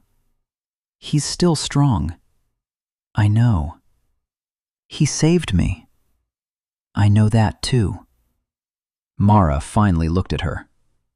"Then don't say it like he's finished." Lydia's face changed then, just enough for Gideon to see that Mara had struck the wrong place. "I didn't say finished," Lydia said. "I said not fieldwork. Those are not the same thing." Atlas shifted, and Mara immediately bent over him, pressing her forehead into the fur between his ears. She did not sob. She held herself too tightly for that, but her breathing broke once, sharply, and Gideon felt it in his own chest. He turned away, giving her what privacy the small room allowed. On the counter near Lydia's sink lay a pair of shears, a syringe wrapper, a roll of gauze, and the black fragment Gideon had found near his cabin, sealed now in a plastic bag. He had brought it down in his coat pocket without quite deciding when to mention it. Now, looking at Mara bent over Atlas as if apologizing with every breath, he understood something that had nothing to do with evidence. The trap had not only wounded a dog, it had taken away a future. Mara lifted her face, eyes wet but furious at the wetness. What does he need? Lydia nodded once, accepting the question as a better place to stand. Rest, anti-inflammatory medication, antibiotics, a warm, quiet place, no stairs if possible, no jumping, no patrol vehicle, no excitement. Atlas's ears flicked. No offense, Lydia told him, but you are terrible at resting. Mara wiped her cheek with the back of her hand. My apartment won't work. No, Lydia said gently. It won't. Gideon felt both women look at him before either spoke. He looked at Atlas. The dog's amber eyes were open, tired, clear. Not today, Gideon said. Mara's mouth tightened, as if she had expected him to refuse more completely. I mean, he added, today we get him stable. Then we decide where he heals. Lydia studied him for a moment. That's the first sensible sentence I've heard since sunrise. Mara gave a humorless breath. You should hear his other ones. For the first time that day, the room held something almost human besides fear. It did not last, because the next stop was the sheriff's office. Sheriff Nolan Price kept his office in the old municipal building beside the courthouse, where the heat always ran too high and the walls smelled faintly of dust, coffee, and paper that had been waiting years for someone to file it correctly. Gideon had been inside only a few times. He preferred places with more exits and fewer questions. Nolan Price looked older behind a desk than he did standing in the street. He was 62, broad through the middle, with close-cropped silver hair, a neat mustache, and eyes that had learned the difference between worry and surprise. A small leather notebook lay open beside his coffee mug. He had already written 3 lines before Mara finished the first version of what had happened. He did not interrupt often. That was in his favor. Mara sat stiffly in the chair across from him, shoulder re-wrapped, jaw set. Gideon stood near the wall, arms folded, watching the snow melt from his boots onto the floor. Atlas remained at Lydia's clinic under observation. The absence of him made Mara look strangely unanchored. When she finished, Nolan leaned back and rubbed the bridge of his nose. Colin checked in 20 minutes ago, he said. Mara sat forward. Where is he? County Medical Station. Frostbite in 2 fingers. Mild concussion. He's asking about you. And Evan? Nolan's expression tightened. Still being brought down. Injured, but alive as of the last relay. Mara closed her eyes. The relief was visible, but it did not soften her for long. The relay station was tampered with, she said. Nolan looked at his notes. Colin says the same. And Owen showed up at Gideon's cabin after coming from the wrong direction. Nolan's pen stopped. Gideon noticed. Mara did too. You need to bring him in, she said. Nolan looked up. For what charge? For questioning. Questioning based on what? He knew there was a canine in the cabin. He may have heard radio chatter. The radio was jammed. Broken, jammed, weather-blocked, we don't know which yet. Mara's voice sharpened. We know someone set a trap. We know you encountered a trap. You think I imagined it? No. Nolan's tone hardened for the first time. Do not put words in my mouth, Mara. The room went still. Nolan exhaled, then continued more carefully. I believe you were attacked. I believe Atlas was injured. I believe Colin and Brooks found tampering at the relay. What I do not have is admissible evidence tying Owen Rusk to any of it. He came to the cabin. He runs a rescue company contracted to check remote residents after storms. He came too fast. That is not a crime. He knew about Atlas. That is not enough. Mara stood too quickly and nearly swayed. Gideon did not move to steady her. She would not have thanked him in that moment. Owen's company has profited from every delayed rescue this season, she said. Nolan's face darkened. Careful. No, I am done being careful while people keep getting lost where their beacons should work. You think I like those invoices crossing my desk? You think I like explaining to the council why our county team needs outside support? Half this town depends on winter tourism, Mara. If we announce that a rescue contractor might be sabotaging emergency systems and we are wrong, we destroy public trust overnight. And if we are right? Nolan did not answer quickly. That silence angered her more than denial would have. If we are right, she said, quieter now, then people have already trusted the wrong man with their lives. Gideon had stayed out of it as long as he could, not because he had nothing to say, because rooms like this had gravity. Bad timing could bend a truth until it broke. The static on my rescue radio wasn't weather, he said. Nolan turned to him. Gideon continued. I've heard weather. I've heard distance loss. I've heard cheap equipment dying in cold. This had a pulse under it, regular, like something walking across the channel. Nolan's eyes narrowed slightly. Not disbelief, calculation. Could you identify the source? No. Could Brooks? If he's conscious, maybe. If he logged the relay before they got separated, definitely. Mara looked at Gideon, some of the heat in her face shifting into focus.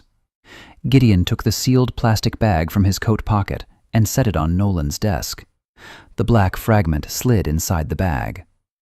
Found near my cabin, close to the watcher's position. Could be nothing. Could be from a headset, helmet comm, or rescue gear. Nolan picked up the bag but did not open it. Why didn't you mention this first? Because it's not proof. It's a place to start. For a long moment, Nolan looked at Gideon, as if reassessing him. Then he opened his notebook again and wrote one line. What are you going to do? Mara asked. Nolan capped his pen.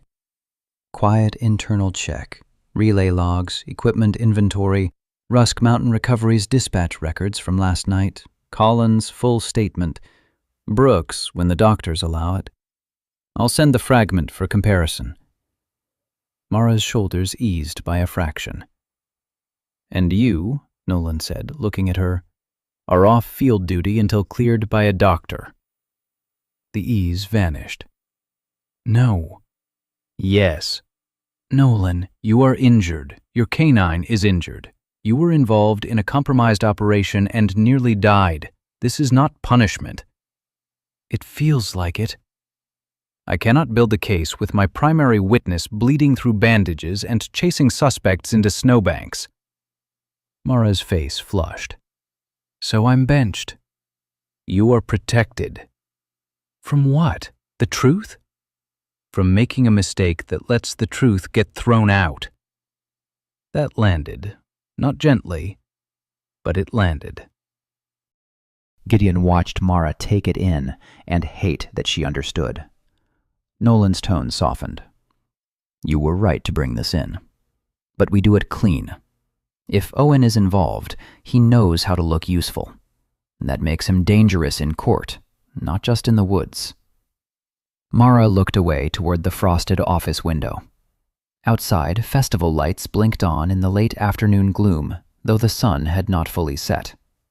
The town square glowed warm and bright, adults laughing as they raised wooden booths and hung paper stars under canvas awnings. To anyone passing by, Brindle Falls looked safe. That was the trouble. Bad things did not always arrive wearing darkness. Sometimes they wore a rescue patch and stood under holiday lights. When Mara and Gideon stepped out of the sheriff's office, the cold hit them cleanly. The street was alive with preparation. Hammers, voices, boots on packed snow, the smell of roasting chestnuts from a festival vendor testing his stove. June Calloway stood outside her cafe talking to a delivery driver, but her eyes found Gideon at once. He gave the smallest shake of his head. Not now. June's expression tightened, but she stayed where she was. Mara stood beside Gideon at the top of the steps, looking across the square without seeming to see it. "He thinks I'm reckless," she said. "He thinks you're hurt. He thinks if he slows this down, he controls it." "Maybe." She turned to him. "You agree with him?" "I agree that a case built angry falls apart faster." "That's not an answer." "It's the one you get." Her mouth tightened.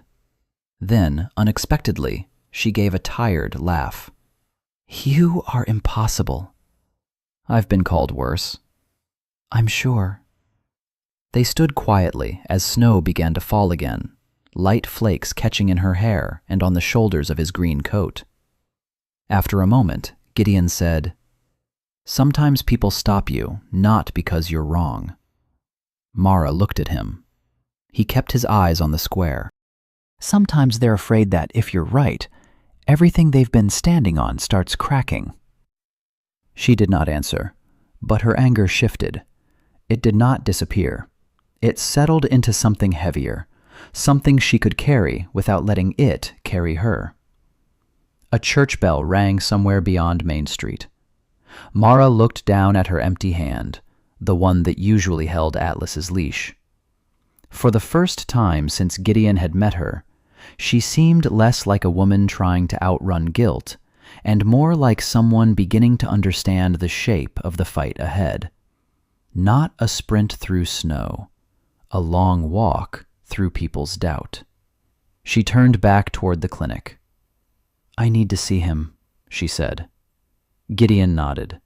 Together they stepped off the courthouse stairs and into the bright, uneasy town. Dr. Lydia Voss did not ask questions she already knew the answer to. That was one of the reasons animals trusted her before people did. She stood in the treatment room with a clipboard tucked under one arm, watching Mara sit beside Atlas on the padded floor mat. The German Shepherd had been moved off the examination table after the second round of treatment, mostly because he refused to rest unless he could keep his head close to Mara's knee. His right hind leg was wrapped and supported. His flank had been cleaned and dressed. A line of exhaustion ran through him so deeply that even his alertness looked heavy. Mara had not left him. Not for coffee, not for paperwork, not even when Lydia had told her, twice, that sitting upright for hours was not helping her shoulder.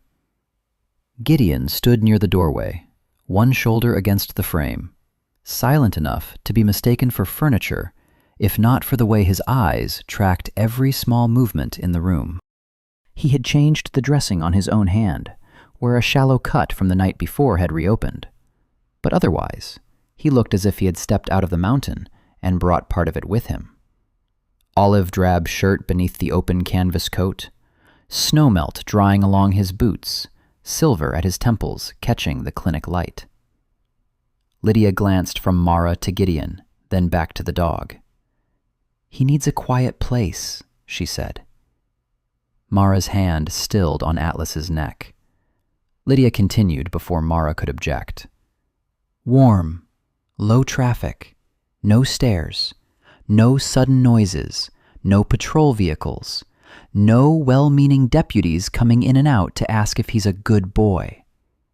"He is a good boy," Mara said. "He is also a terrible patient." Atlas opened one eye at the sound of her voice. Lydia crouched slowly, careful with her knees, and touched 2 fingers to the floor before touching Atlas's shoulder. "Your apartment has stairs." "I can carry him."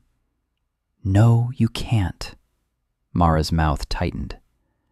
"Not with that shoulder," Lydia added. "And not every time he needs to go out. You also live beside the station.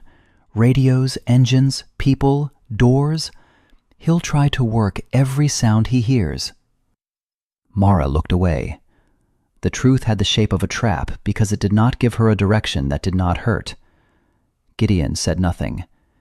He knew where the conversation was going.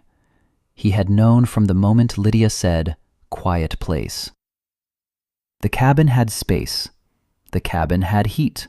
No stairs, no passing engines, and a man who knew how to change a bandage without treating a working dog like a broken machine. That did not mean he wanted the responsibility. Responsibility had a smell. Warm fur, blood under soap, a leash hanging near a door, a living creature learning the sound of your steps and trusting them to return. Gideon had spent years removing those things from his life. Lydia stood and turned to him. "Your place would work." Mara looked at him too quickly, then immediately looked back at Atlas, as if she regretted needing anything from him before the need had fully formed. "No," she said. It surprised both of them. Gideon raised his eyes. Mara's voice lowered. "No, I'm not handing him off like equipment." "No one said equipment," Lydia replied. "That's how paperwork says it." Lydia's face softened by 1 degree. "Then we write better paperwork." Mara gave a short, bitter breath. Gideon pushed away from the doorframe. "He can stay at the clinic tonight." "He can," Lydia said, "but not long. We're full, and this place is not quiet after sunrise. He'll hear every dog, every truck, every person who says his name like he still owes them a performance." Atlas's ear twitched. Mara noticed and bent closer. "You don't owe anyone anything." Gideon looked down at the floor.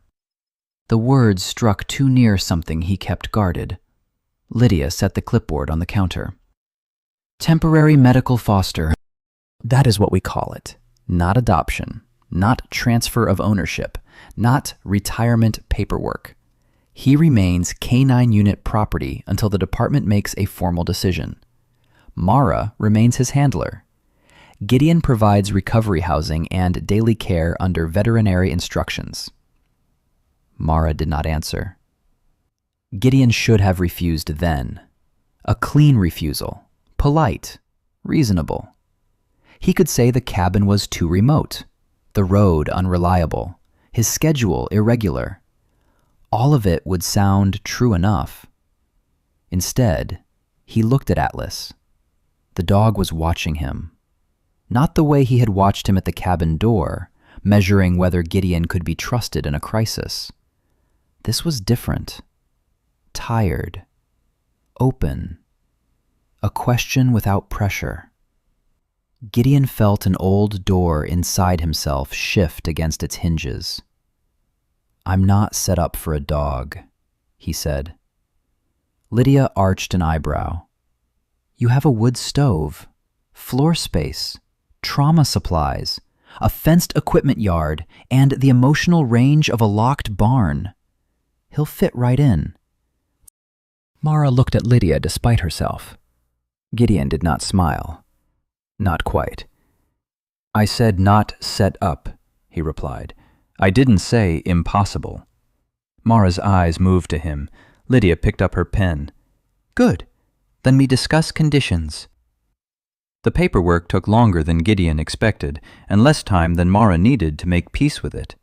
Lydia wrote in exact language: "Temporary medical foster, veterinary supervision, handler access unrestricted within reason, no field deployment, no public exposure, follow-up every 48 hours, emergency transport plan, medication schedule." Mara signed where she had to. Her signature came out sharp and uneven. When Gideon's turn came, he held the pen for a moment too long. He could feel Mara watching him, though she tried not to. He could feel Lydia watching more openly.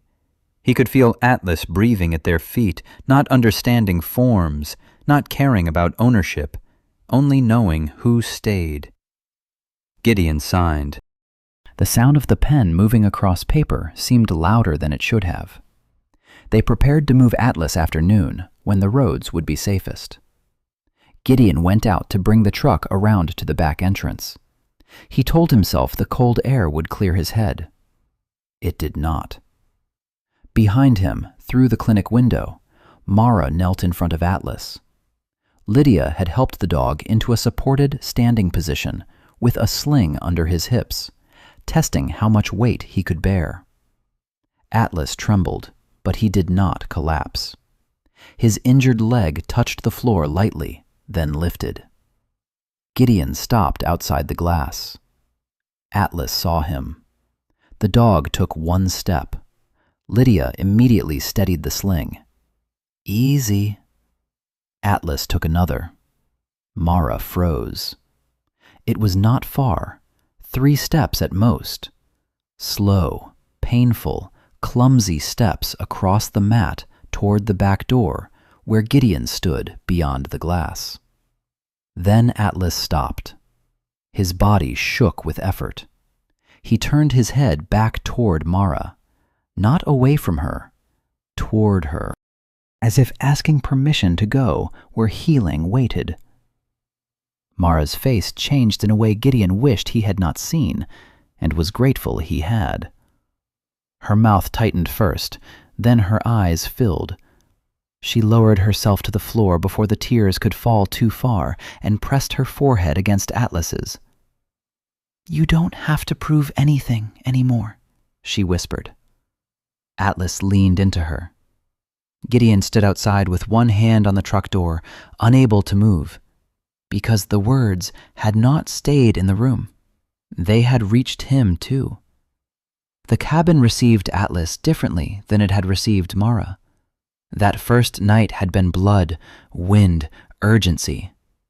This return was slower, deliberate. Gideon cleared a space near the stove, moved the rug to prevent slipping, set a folded blanket where Atlas could see both the door and the main room, and placed water within reach, but not so close he would bump it in pain. Mara arrived with a box of medications, written instructions, canine food, spare wraps, and a silence so careful it felt rehearsed. "He likes to face exits," she said. I noticed. "He won't eat if he thinks I'm leaving upset." "Then don't leave upset." She looked at him. Gideon glanced at the dog. For his sake. That made it easier for her to accept the advice.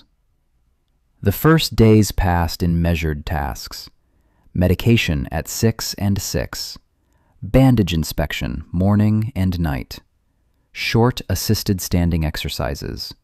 No stairs, no excitement. No sudden visitors. Gideon wrote everything in a small notebook with weather reports, food intake, pain responses, and the times Atlas slept deeply enough to dream. Mara came each afternoon after her medical checks, or after sitting through statements at the sheriff's office. She brought updates when she had them, though there were few. Colin Reeve was recovering. Evan Brooks was awake but concussed, unable to give a full statement yet. Nolan had begun the quiet checks he promised. Owen remained publicly helpful, seen downtown coordinating festival safety routes with a smile that made Mara's hand curl around her keys. At first, Gideon and Mara spoke mostly about Atlas. Did he limp more afternoon? Less. Did he finish his food? Most. Did he try to stand when the snowplow passed? Yes. Damn it. I told the plow driver to take the lower road tomorrow. You can do that? He owes me a chainsaw chain. Little by little, the conversations widened. Not much. Enough. One evening, Mara arrived with a paper cup of coffee from Callaway's and set it on Gideon's table without asking. It was black. He looked at it. June said you pretend not to like people bringing you things. June talks too much. She said you'd say that. He took the coffee. Atlas watched from his blanket, head resting on his paws, the gold stripe down his muzzle bright in the firelight. He had begun accepting the cabin as a place where pain did not always mean duty. Sometimes he slept. Sometimes he woke with a jerk and tried to rise. Once, when Mara's voice tightened while discussing Owen, Atlas forced himself halfway up before Gideon caught the sling and eased him back down. "You see?" Mara said, voice breaking with frustration. "He still thinks he has to work." Gideon knelt beside the dog. "He's not the only one." Mara looked at him sharply. He kept his eyes on Atlas. "There was a dog with my unit." The cabin changed, not dramatically. Nothing in Gideon allowed for that. But the space around the sentence grew quieter. Mara sat down slowly. Gideon adjusted the blanket under Atlas's leg. "Malinois, female. Name was Sable. Smarter than half the men I served with, and less impressed with herself." Mara did not interrupt. "We were on a recovery operation after a failed extraction. Weather closing in. Command held us at a checkpoint for clearance that should have taken 5 minutes." His jaw moved once. "It took 43. Mara's eyes lowered. "You don't have to." "I know." He continued anyway, because Atlas was breathing under his hand and Mara was listening without pity. "By the time we moved, the route had iced over. We lost a man, lost Sable. Not all at once. That was the worst part." Gideon's thumb moved over the edge of Atlas's blanket. "I've hated delayed permission ever since, and I've hated myself for knowing what happens when men like me decide permission no longer matters." Mara absorbed that carefully. "So you left," she said. "I removed a problem." "Yourself?" He did not answer. Atlas shifted and placed his muzzle across Gideon's wrist. The gesture was so simple that neither human spoke for a while. When Mara finally did, her voice was softer. "I fought for the K-9 unit for 5 years. Gideon looked up. "Budget cuts every winter. Council members saying dogs were expensive, outdated, emotional theater. I wrote reports. I gave demonstrations.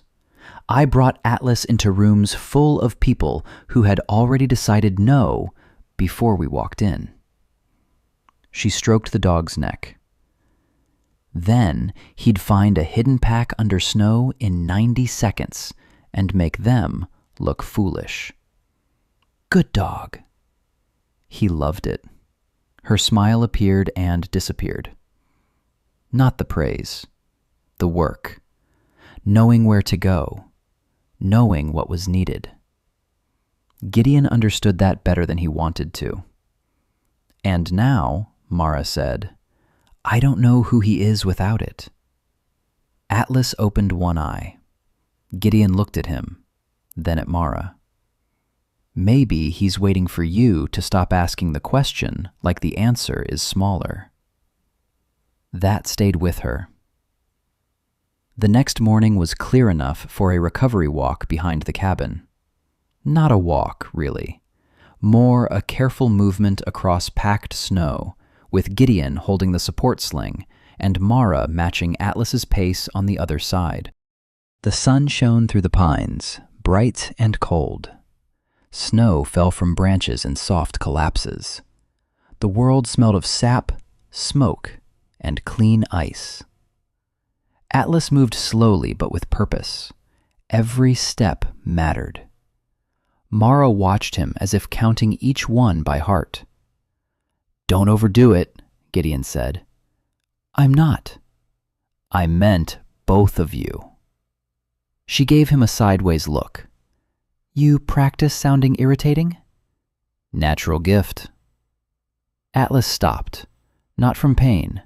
His ears rose. Gideon felt the change through the sling before he heard anything. Mara saw it too. Her hand tightened around the leash, though the leash was loose. Atlas lifted his head into the wind, nostrils moving. His body did not lean forward in a tracking posture. This was not scent. This was sound. The forest seemed quiet. Then Gideon heard it. A thread-thin tone, high enough to almost vanish into the winter air. Not loud, not constant. A short pulse, then silence. Another pulse. Too clean to be a bird. too deliberate to be metal shifting in the cold. Atlas trembled. Mara's face drained. "That sound." Gideon stayed still. "You've heard it before." "In the woods," she swallowed. "Before the trap snapped. I thought it was in my radio." The tone came again, faint and distant. Atlas tried to turn toward it. "No," Gideon said, firm but not harsh. The dog stopped, shaking with the effort. Gideon looked past the pines toward the lower ridge. Whoever was making the sound was not near enough to see, not close enough to confront, but close enough to test a reaction, or to train one. "It's a dog whistle," Gideon said. Mara's eyes narrowed. "A training whistle?" "Ultrasonic, or close. Used wrong, it can distract a dog, agitate him, pull focus at the wrong second." Mara's expression changed as understanding arrived. "The trap wasn't just placed," she said. "They knew how to make Atlas react." "Or how to make you think he had scent." Her breathing went shallow. Gideon lowered Atlas carefully to a sitting position, keeping the sling supportive. The dog's eyes stayed fixed on the tree line, but he did not move. Mara turned toward Gideon.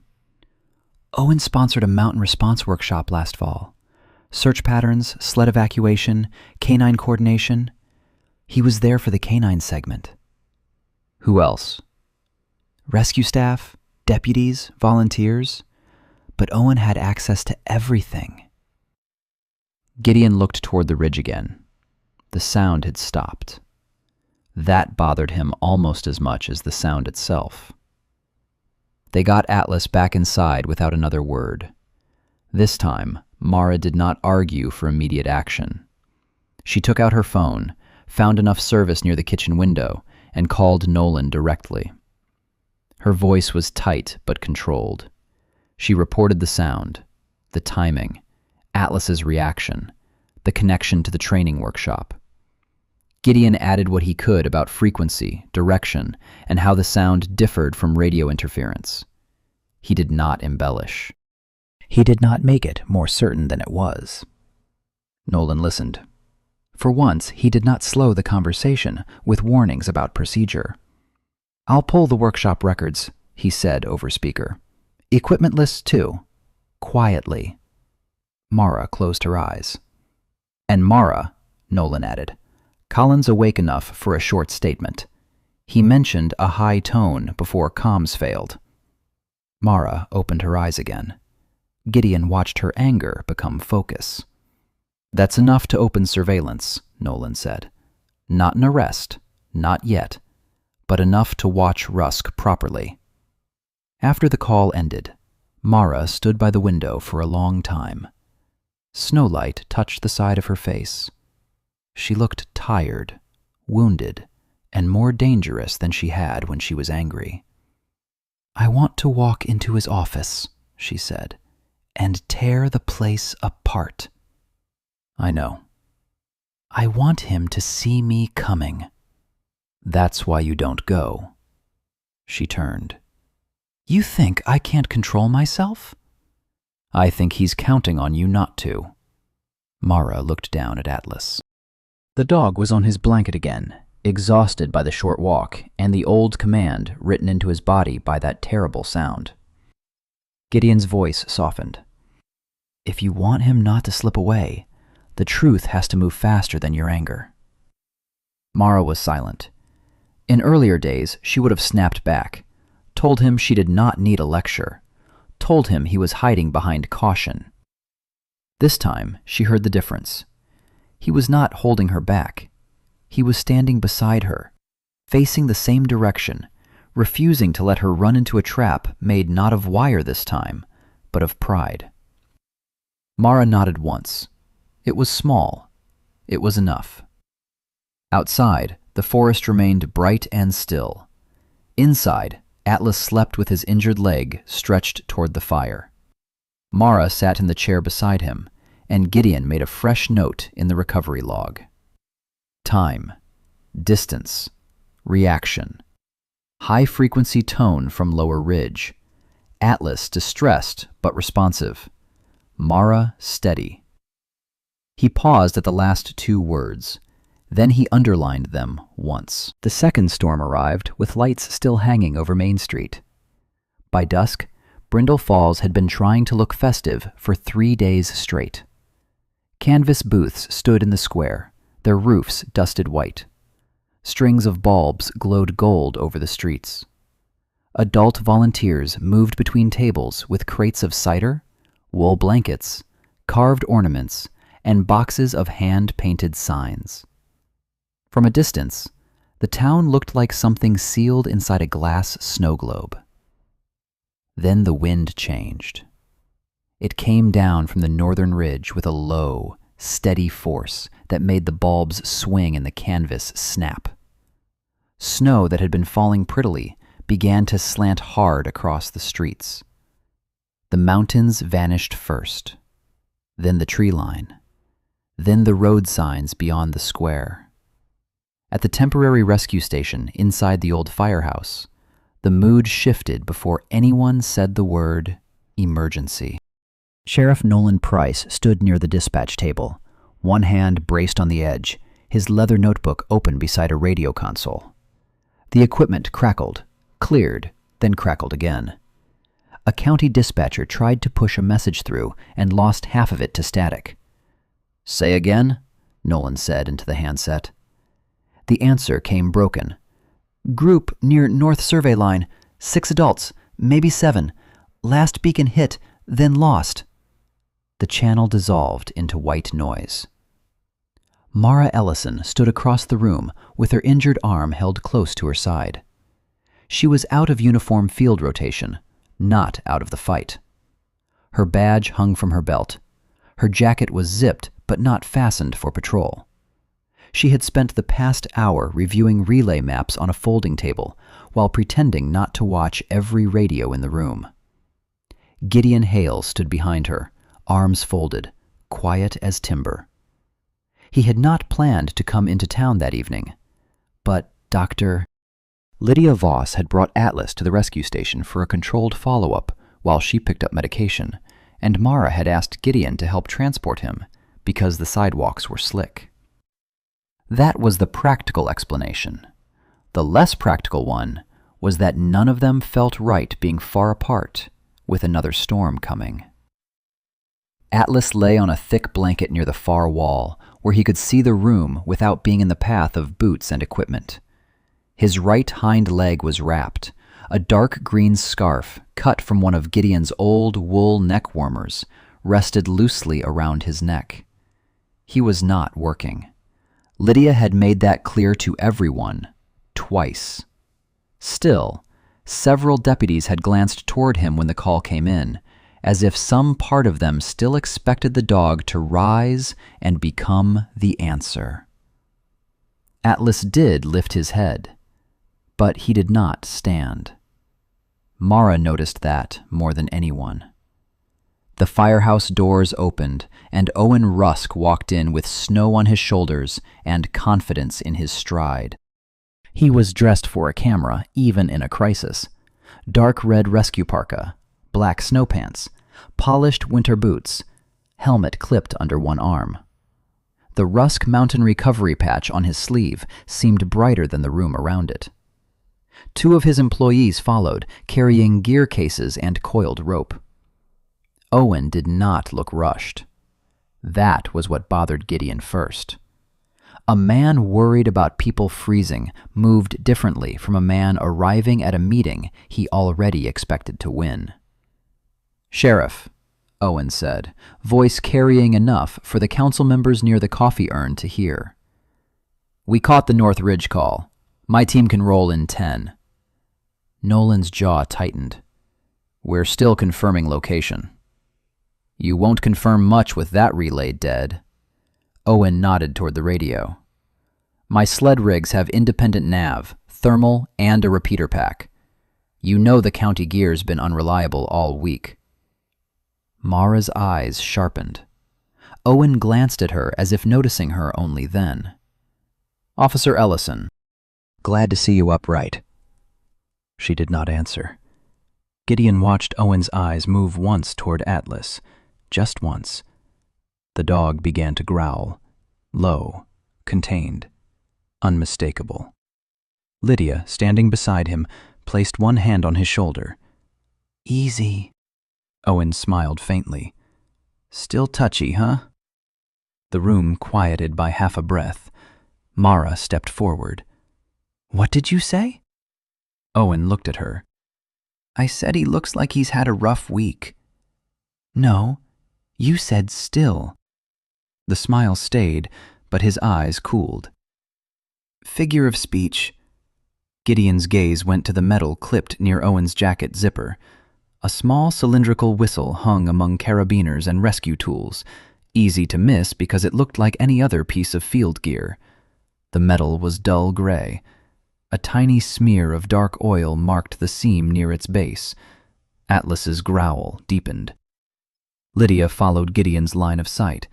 Her face did not change, but her hand moved to the pocket where she kept sample swabs. Nolan noticed all of it and said nothing. Not yet. A town councilman in a quilted vest spoke from behind the dispatch table. "Sheriff, if Russ can get them out, let him. We can argue contracts after people aren't freezing." Owen turned slightly, letting the room see him as the reasonable man. "No one wants an argument, but we need to move. My fee structure is emergency rated, but I'll discount the first 2 hours." Mara almost laughed. It came out cold. "How generous." Owen's expression hardened for a fraction, then smoothed. "Some of us are trying to save lives." "That's enough," Nolan said. The radio spat static again. A second dispatcher cut in, clearer for 3 seconds. "Last ping near Old Switchback above Mercer Cut. Wind worsening. Beacon unstable." Gideon moved before he decided to. He stepped to the wall map. It was an old topographic map of the North Ridge, laminated, scarred by grease pencil and years of gloved hands. Owen had already circled a route with red marker.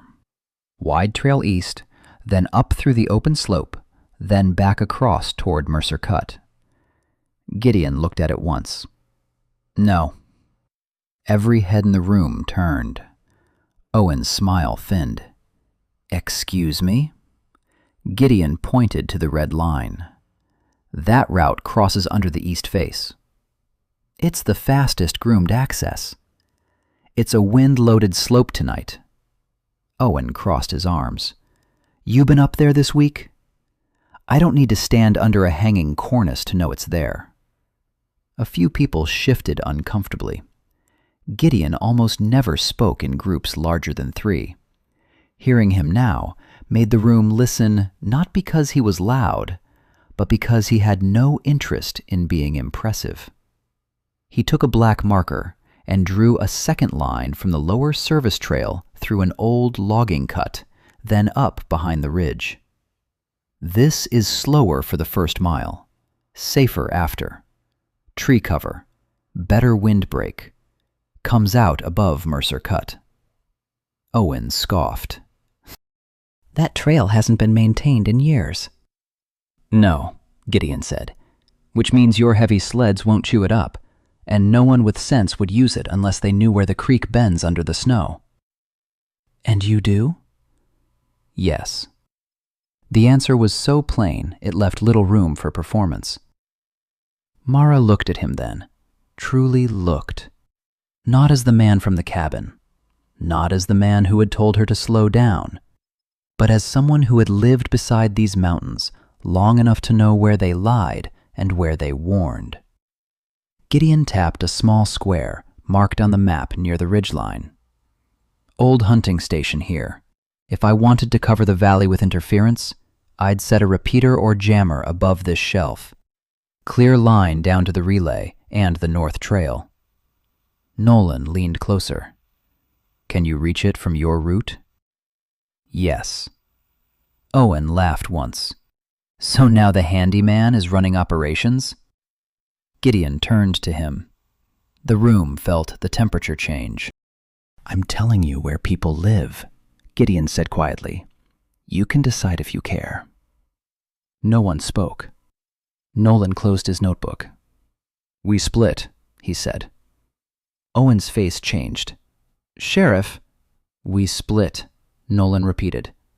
"County team and 2 Rusk sleds take the lower logging route under Gideon's direction to locate the missing group. Small unit checks the old hunting station." Mara stepped forward. "I'm going." Nolan looked at her arm. "I know the relay files," she said before he could object. "I know what Brooks flagged.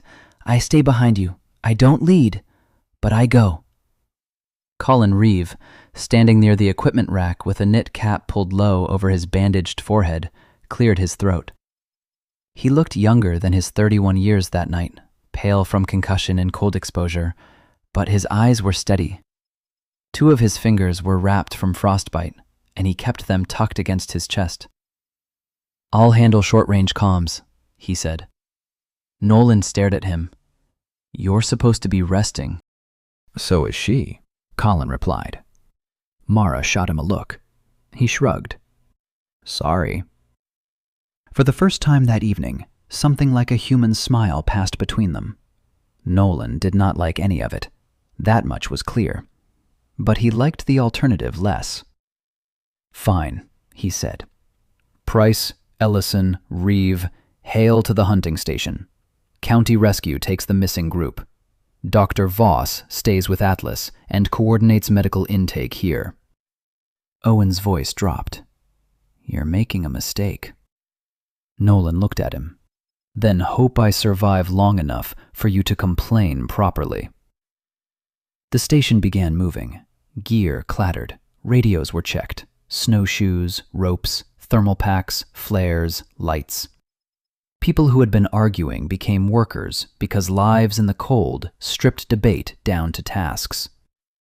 As Owen passed near Atlas on his way to the gear table, the German shepherd lifted his head again. This time, he did not growl immediately. He stared at the whistle clipped to Owen's jacket, then at Owen's face. Then he gave one short, low bark. Not loud, not wild. Recognition. Owen stopped. Only for a second. Lydia saw the hesitation. So did Mara. So did Gideon. "Problem?" Lydia asked mildly. "No," Owen said. He kept walking. Lydia waited until he turned away, then crouched beside Atlas. She pulled a sterile swab from her pocket and touched it to the edge of the old bandage sealed in a bag from Atlas's first treatment, the one Gideon had brought back from the cabin.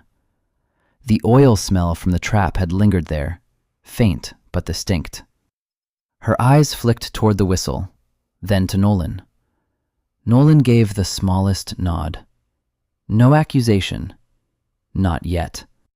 But the room had changed. Outside, the storm had swallowed the street. The climb to the old hunting station was worse than Gideon expected, and better than he feared. Snow erased distance. Headlamps caught only the next few yards. Wind pushed through the trees in hard waves, then vanished behind thicker stands of pine. Gideon moved first, not fast, placing each step where the others could follow. Nolan came behind him, breathing hard but steady. Mara moved third, jaw set, one arm close to her body. Colin followed, with the short-range radio clipped to his chest, repeating check-ins with the main rescue team whenever the signal allowed. No one spoke more than necessary. That was why the words they did say mattered.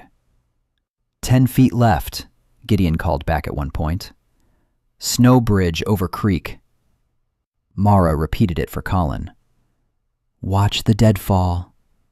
Nolan repeated it for Mara. Stop. Everyone stopped. Gideon crouched, brushed snow aside with his glove, and exposed a thin line of packed ice crossing the trail. Old sled track, he said. Recent enough. Nolan's face tightened. Mara looked toward the ridge. They followed the track upward. At the hunting station, the truth waited without drama.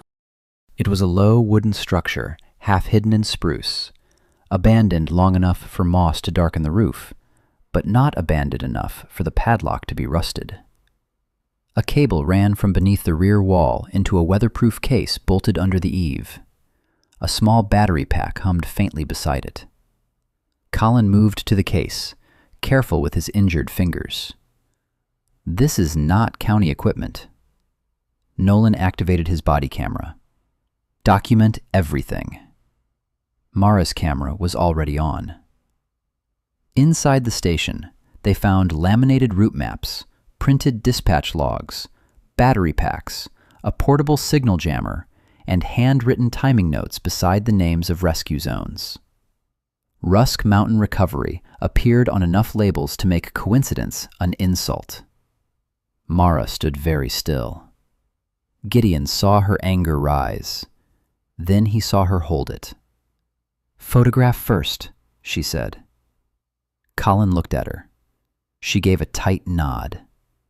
Then touch. It was a small victory no one else would notice. Gideon did. They were still documenting when the door slammed open behind them.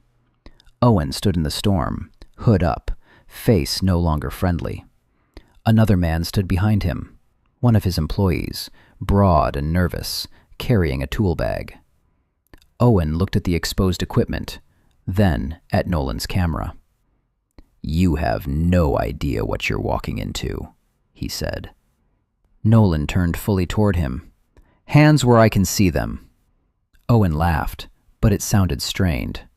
"That gear isn't mine." "It has your company inventory codes on it," Colin said. "Anyone can print labels." Mara stepped aside, just enough for her camera to keep him centered.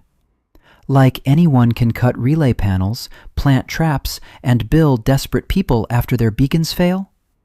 Owen's eyes snapped to her. "You think County Rescue could handle this mountain without me?" "Answer the question." "You people were drowning before I built my company. Half the town would be dead if I hadn't pulled them out." Nolan's voice was steady. "Did you interfere with emergency signals?" Owen pointed toward the storm. "I controlled chaos. There's a difference." Mara's face went still. Gideon watched Owen realize too late that he had stepped over the line between defense and confession. Owen's employee shifted backward. Gideon moved first, not toward Owen, but toward the side exit. Owen saw the path close. Outside that side exit lay the steep drop toward the wind-loaded slope. A desperate man might take it anyway. "Don't," Gideon said. Owen's eyes cut to him. "You don't give me orders." "No, gravity does." For 2 seconds, Owen seemed to consider running. Then Nolan drew his cuffs. "Owen Rusk, you are under arrest pending charges of interference with emergency communications, reckless endangerment, obstruction, and assault connected to the attack on Officer Ellison and K9 Atlas." Owen looked at Mara then, not sorry, angry that she had survived. That was enough for her. She did not move toward him. She did not strike him. She did not give him what his lawyer could use later. She simply watched Nolan cuff him. Colin's radio cracked. "Main team to Price. We found them, all alive. Hypothermia, one possible fracture, but alive. Signal cleared when the upper unit went down. Repeat, signal cleared." Nolan closed his eyes for half a second. Mara turned away, one hand pressed briefly against the wall. Gideon looked out into the storm. The mountain did not become less dangerous because one man had been caught. But the line had shifted. People were alive because the right route had been chosen, because anger had waited long enough to become evidence, because trust had been placed where it was earned rather than advertised. By the time they returned to the firehouse, Gideon's coat was stiff with frozen snow, and his legs felt carved from wood. The missing group had been brought in under blankets, shivering, frightened, alive. Paramedics moved among them. Lydia directed intake with the sharp authority of someone who had already decided panic was a waste of oxygen. Nolan led Owen through a side entrance toward a waiting county vehicle, avoiding the crowd as much as possible. Mara entered behind Gideon. She saw Atlas first. The German shepherd had been lying on his blanket, head low, exhausted by the noise. But when Gideon stepped into the room, Atlas lifted his head. Then he tried to stand. Lydia started to stop him. Mara did too. Gideon crossed the room before either could speak. "Easy," he said. Atlas trembled, made it halfway up, and leaned forward into Gideon's chest as soon as Gideon knelt. Not a working dog reporting success. Not a soldier returning to formation. A wounded animal greeting someone who had come back. Gideon placed one hand around the dog's neck and bowed his head against the dark fur.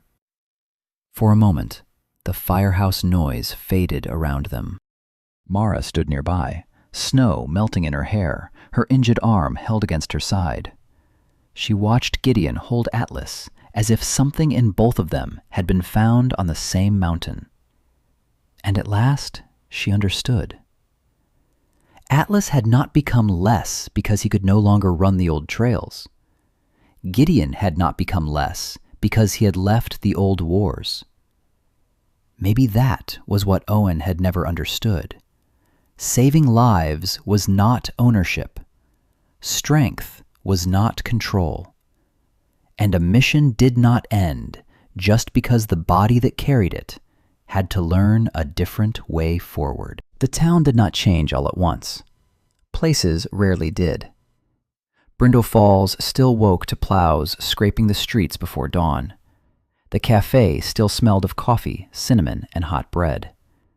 The winter festival still went on, though smaller than planned, with fewer speeches and more people standing quietly under the lights than anyone expected. Snow still collected on roofs. Trucks still got stuck. Tourists still underestimated mountain weather. But something beneath the town's ordinary rhythm had shifted. The Rusk Mountain Recovery sign came down from the side of the old warehouse 3 days after Owen's arrest. No one cheered when it happened. 2 county workers unscrewed the bolts in gray morning light, while a few townspeople watched from across the street, hands tucked into coat pockets, faces tight with the particular shame of realizing trust had been sold back to them at emergency rates. Sheriff Nolan Price stood before the town council the following week. He did not make excuses. He did not perform regret. He stood in his brown winter uniform with his notebook closed in one hand and admitted, plainly, that he had been too cautious when caution began protecting the wrong things. He explained that the investigation into the relay sabotage was ongoing, that the county had taken custody of the equipment found at the hunting station, and that contracts with private rescue providers would be reviewed by an outside board. Then he looked toward Mara, who stood at the back wall with one arm still in a sling, and said, "Officer Ellison brought concerns forward before I was ready to hear the full shape of them. That delay is mine to answer for." The room went quiet. Mara did not smile. She did not look victorious. She only nodded once. That was enough. Gideon Hale was not at the meeting. He heard about it later from June Calloway, who drove up to his cabin in a blue Subaru with a cracked bumper and a basket of extra biscuits beside her. "There were no extras," Gideon said, when she set the basket on his table. June removed her gloves, one finger at a time. "You accusing me of charity?" "Yes." "Good. Then we understand each other." Atlas lay near the stove, head raised, watching June with solemn interest. His right hind leg was still wrapped, though the bandage was smaller now. The green scarf around his neck had become part of him in a way no one had planned. Against the black and gold of his coat, it made him look less like a retired working dog and more like a creature between worlds, not on duty, not idle, simply present. June crouched, slowly because her knees disliked winter, and offered him the back of her hand. "Well," she said, "you're the famous one." Atlas sniffed, considered, and placed his muzzle lightly against her wrist. June's eyes softened. "Good judgment," she told him. "You'll do fine here." Gideon looked away toward the window. Here. The word had begun to sound different. Mara returned to work in stages. At first, it was desk duty and statements, then policy review, then short field checks with another officer driving. Nolan did not rush her, and, for once, she did not force the pace faster than her body could bear. Deputy Colin Reeve, still wearing a glove over his healing fingers, became her most persistent ally in the communications review. He had the quiet patience of a man who had been frightened badly and decided to become useful rather than embarrassed by it. Together, they rebuilt procedures that should have been stronger years ago. Relay inspections logged by 2 people, emergency beacon audits after every storm, rescue contracts requiring county oversight, private gear inventories registered and inspected. It was not heroic work. It was forms, arguments, long meetings, and radio tests in bad weather. Mara found, to her surprise, that this kind of work required courage, too. Dr. Lydia Voss became an unofficial force of nature in the aftermath. She pushed for medical protocols for injured working dogs, then broadened the argument until it included retired search dogs, rescue animals, and county canines who needed somewhere to recover without being treated as failed equipment. Lydia did not raise her voice at council meetings. She did not need to. She brought charts, veterinary reports, cost estimates, and one photograph of Atlas asleep beside Gideon's stove. The photograph did more than the charts. No one admitted that. Everyone knew it. The hardest decision came quietly, in a room behind the sheriff's office, with no audience and no storm outside. The Canine Review Board consisted of Nolan, Lydia, a county administrator named Paula Wendt, and Mara. Paula was a narrow woman with silver glasses and a habit of tapping her pen against paperwork whenever emotion entered a conversation. She was not unkind, only allergic to decisions that could not be filed neatly. Atlas was not present. Mara had insisted on that. "He doesn't need to hear people discuss his usefulness," she said. No one argued. Lydia gave the medical findings first. Atlas could recover enough for normal movement, controlled hikes, and a good quality of life. He should not return to active field deployment, high-impact tracking, suspect apprehension, or extended winter search. The risk of re-injury was too high. Nolan listened with his hands folded. Paula wrote down every word. Mara did not write anything. She already knew. Knowing did not make it lighter. When the recommendation was made official, medical retirement from field canine duty, Mara felt something inside her loosen and break at the same time. She had fought for Atlas for years. She had argued budgets, defended training hours, proved his worth to rooms full of people who thought a dog was an accessory until they needed one. Now the kindest thing she could do was stop proving. "As his handler," Nolan said carefully, "you have first consideration for adoption." Mara nodded. The words had been waiting for her, and she had been dreading them. "My apartment has stairs," she said. No one interrupted. "My shifts are changing. Communications review is going to keep me at the station late. When I'm cleared for field work, I won't always be predictable." She looked at the table instead of at any of them. He needs quiet, space, someone there in the mornings, someone who notices when he's hurting before he tries to hide it. Lydia's expression softened. Nolan said, "You don't have to decide today." "Yes," Mara said, "I do. Because if I wait until it feels easy, I'll choose what hurts me least instead of what helps him most." Paula stopped tapping her pen. Mara drew a breath. "I want Gideon listed as primary adopter, pending his agreement. I remain approved handler contact and secondary care support if he allows it." Nolan leaned back slightly. "That's a generous decision," he said. Mara's mouth tightened. "It doesn't feel generous." "No," Lydia said. The right ones usually don't at first. Gideon received the papers that evening. Mara brought them herself. Snow was falling lightly, not a storm, just winter reminding the world it had not left yet. Gideon had been repairing a hinge on the shed door when her truck came up the road. Atlas heard the engine before Gideon did. His head lifted from the rug, ears forward, tail thumping once. Gideon opened the cabin door before Mara knocked. She stood on the porch with a folder under one arm and coffee in her other hand. "June made me bring that," she said. "She didn't make you." "No, but she made it difficult not to." He took the coffee. Neither of them moved inside right away. Mara looked past him to Atlas. The dog had not tried to stand. That alone was progress. He waited, body trembling slightly with excitement, but he waited. "Good boy," Mara said softly.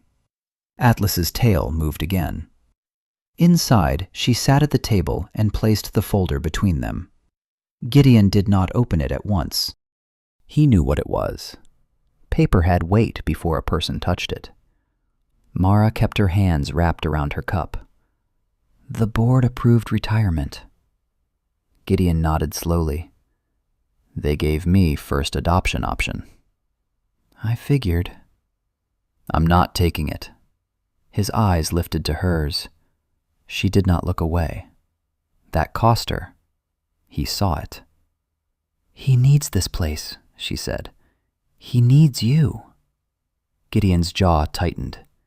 "He's your partner." "Yes." The word was steady. "And that's why I'm not going to keep him in an apartment beside the station just because I don't know how to walk home without him."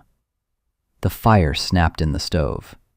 Atlas watched them both, his head resting on his paws now, eyes alert. Mara pushed the folder closer. "It's not losing him if I choose where he can rest." Gideon looked at the folder, but did not touch it. "Mara."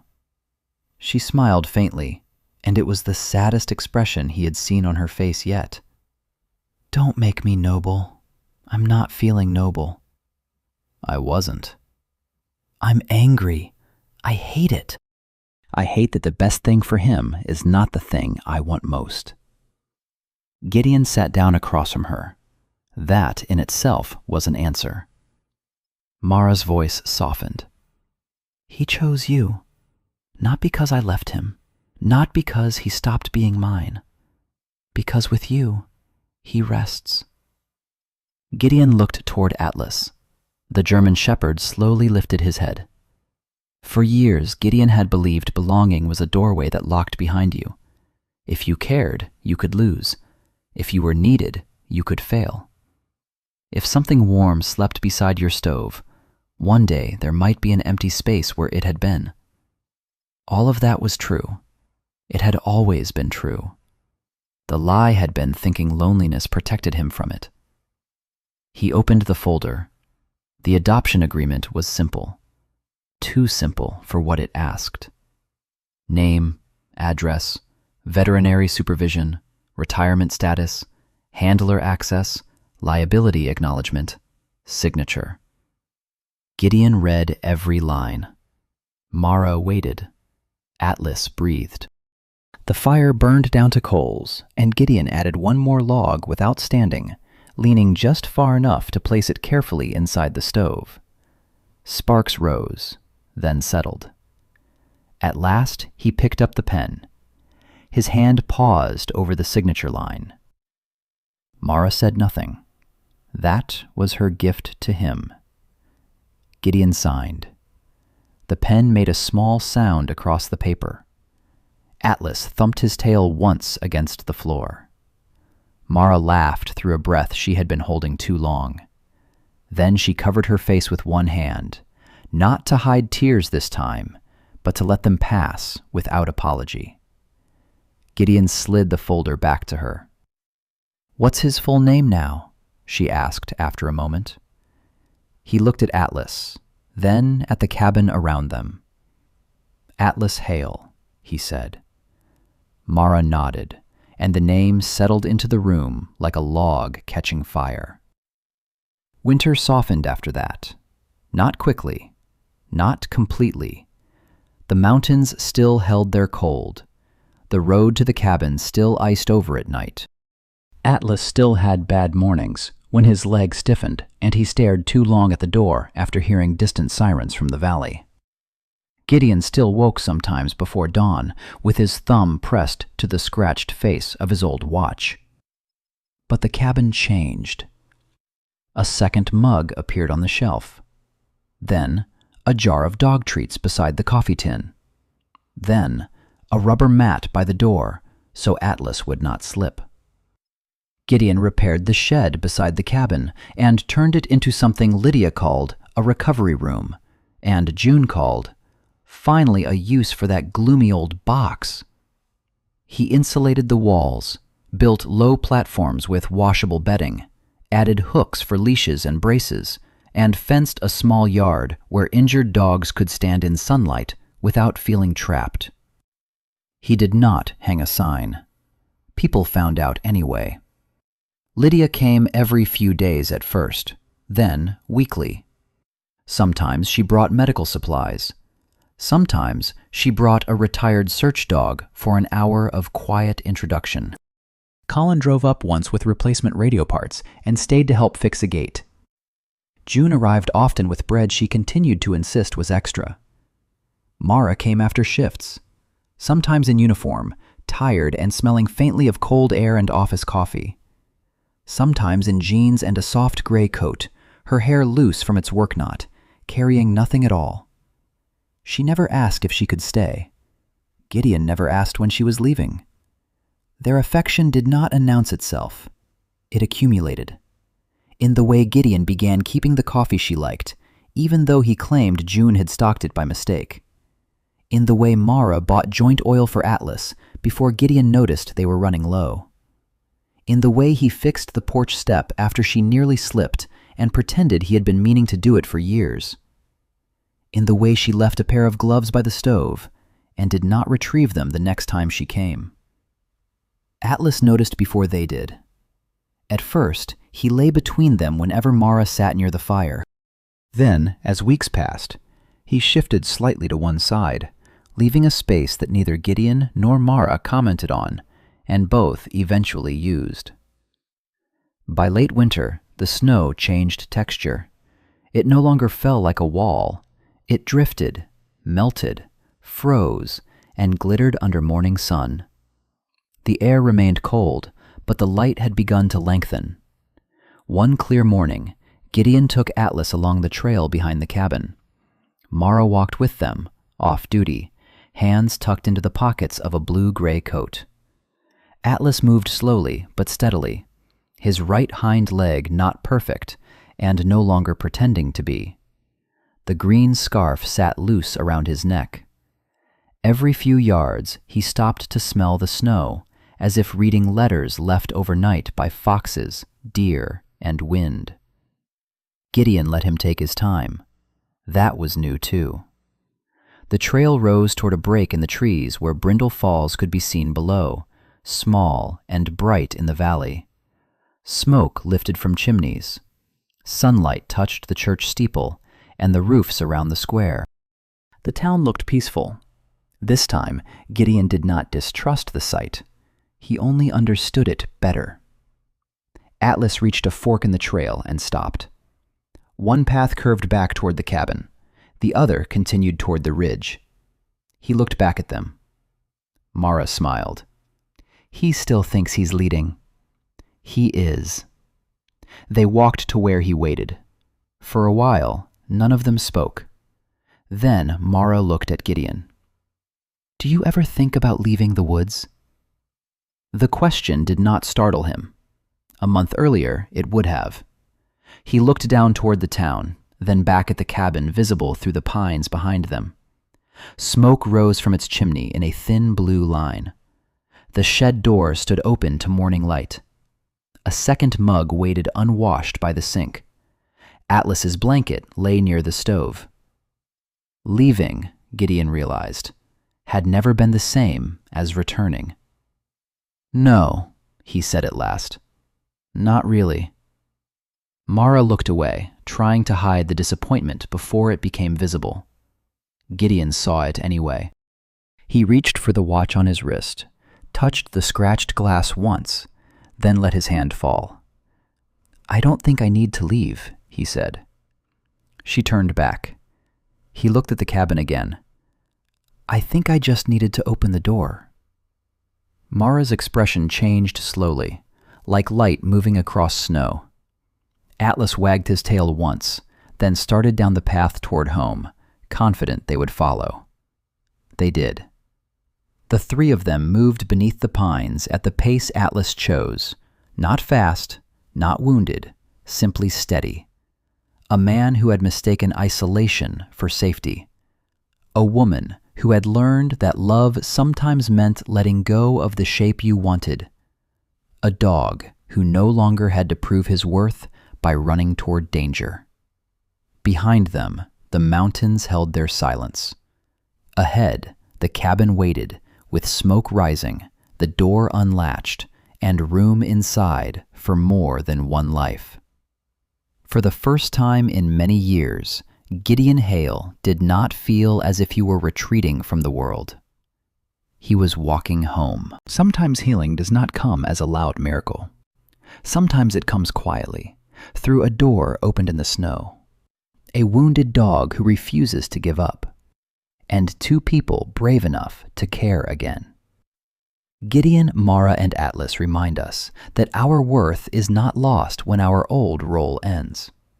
God can still use the broken places, the delayed roads, and the quiet shelters we thought were only meant for ourselves.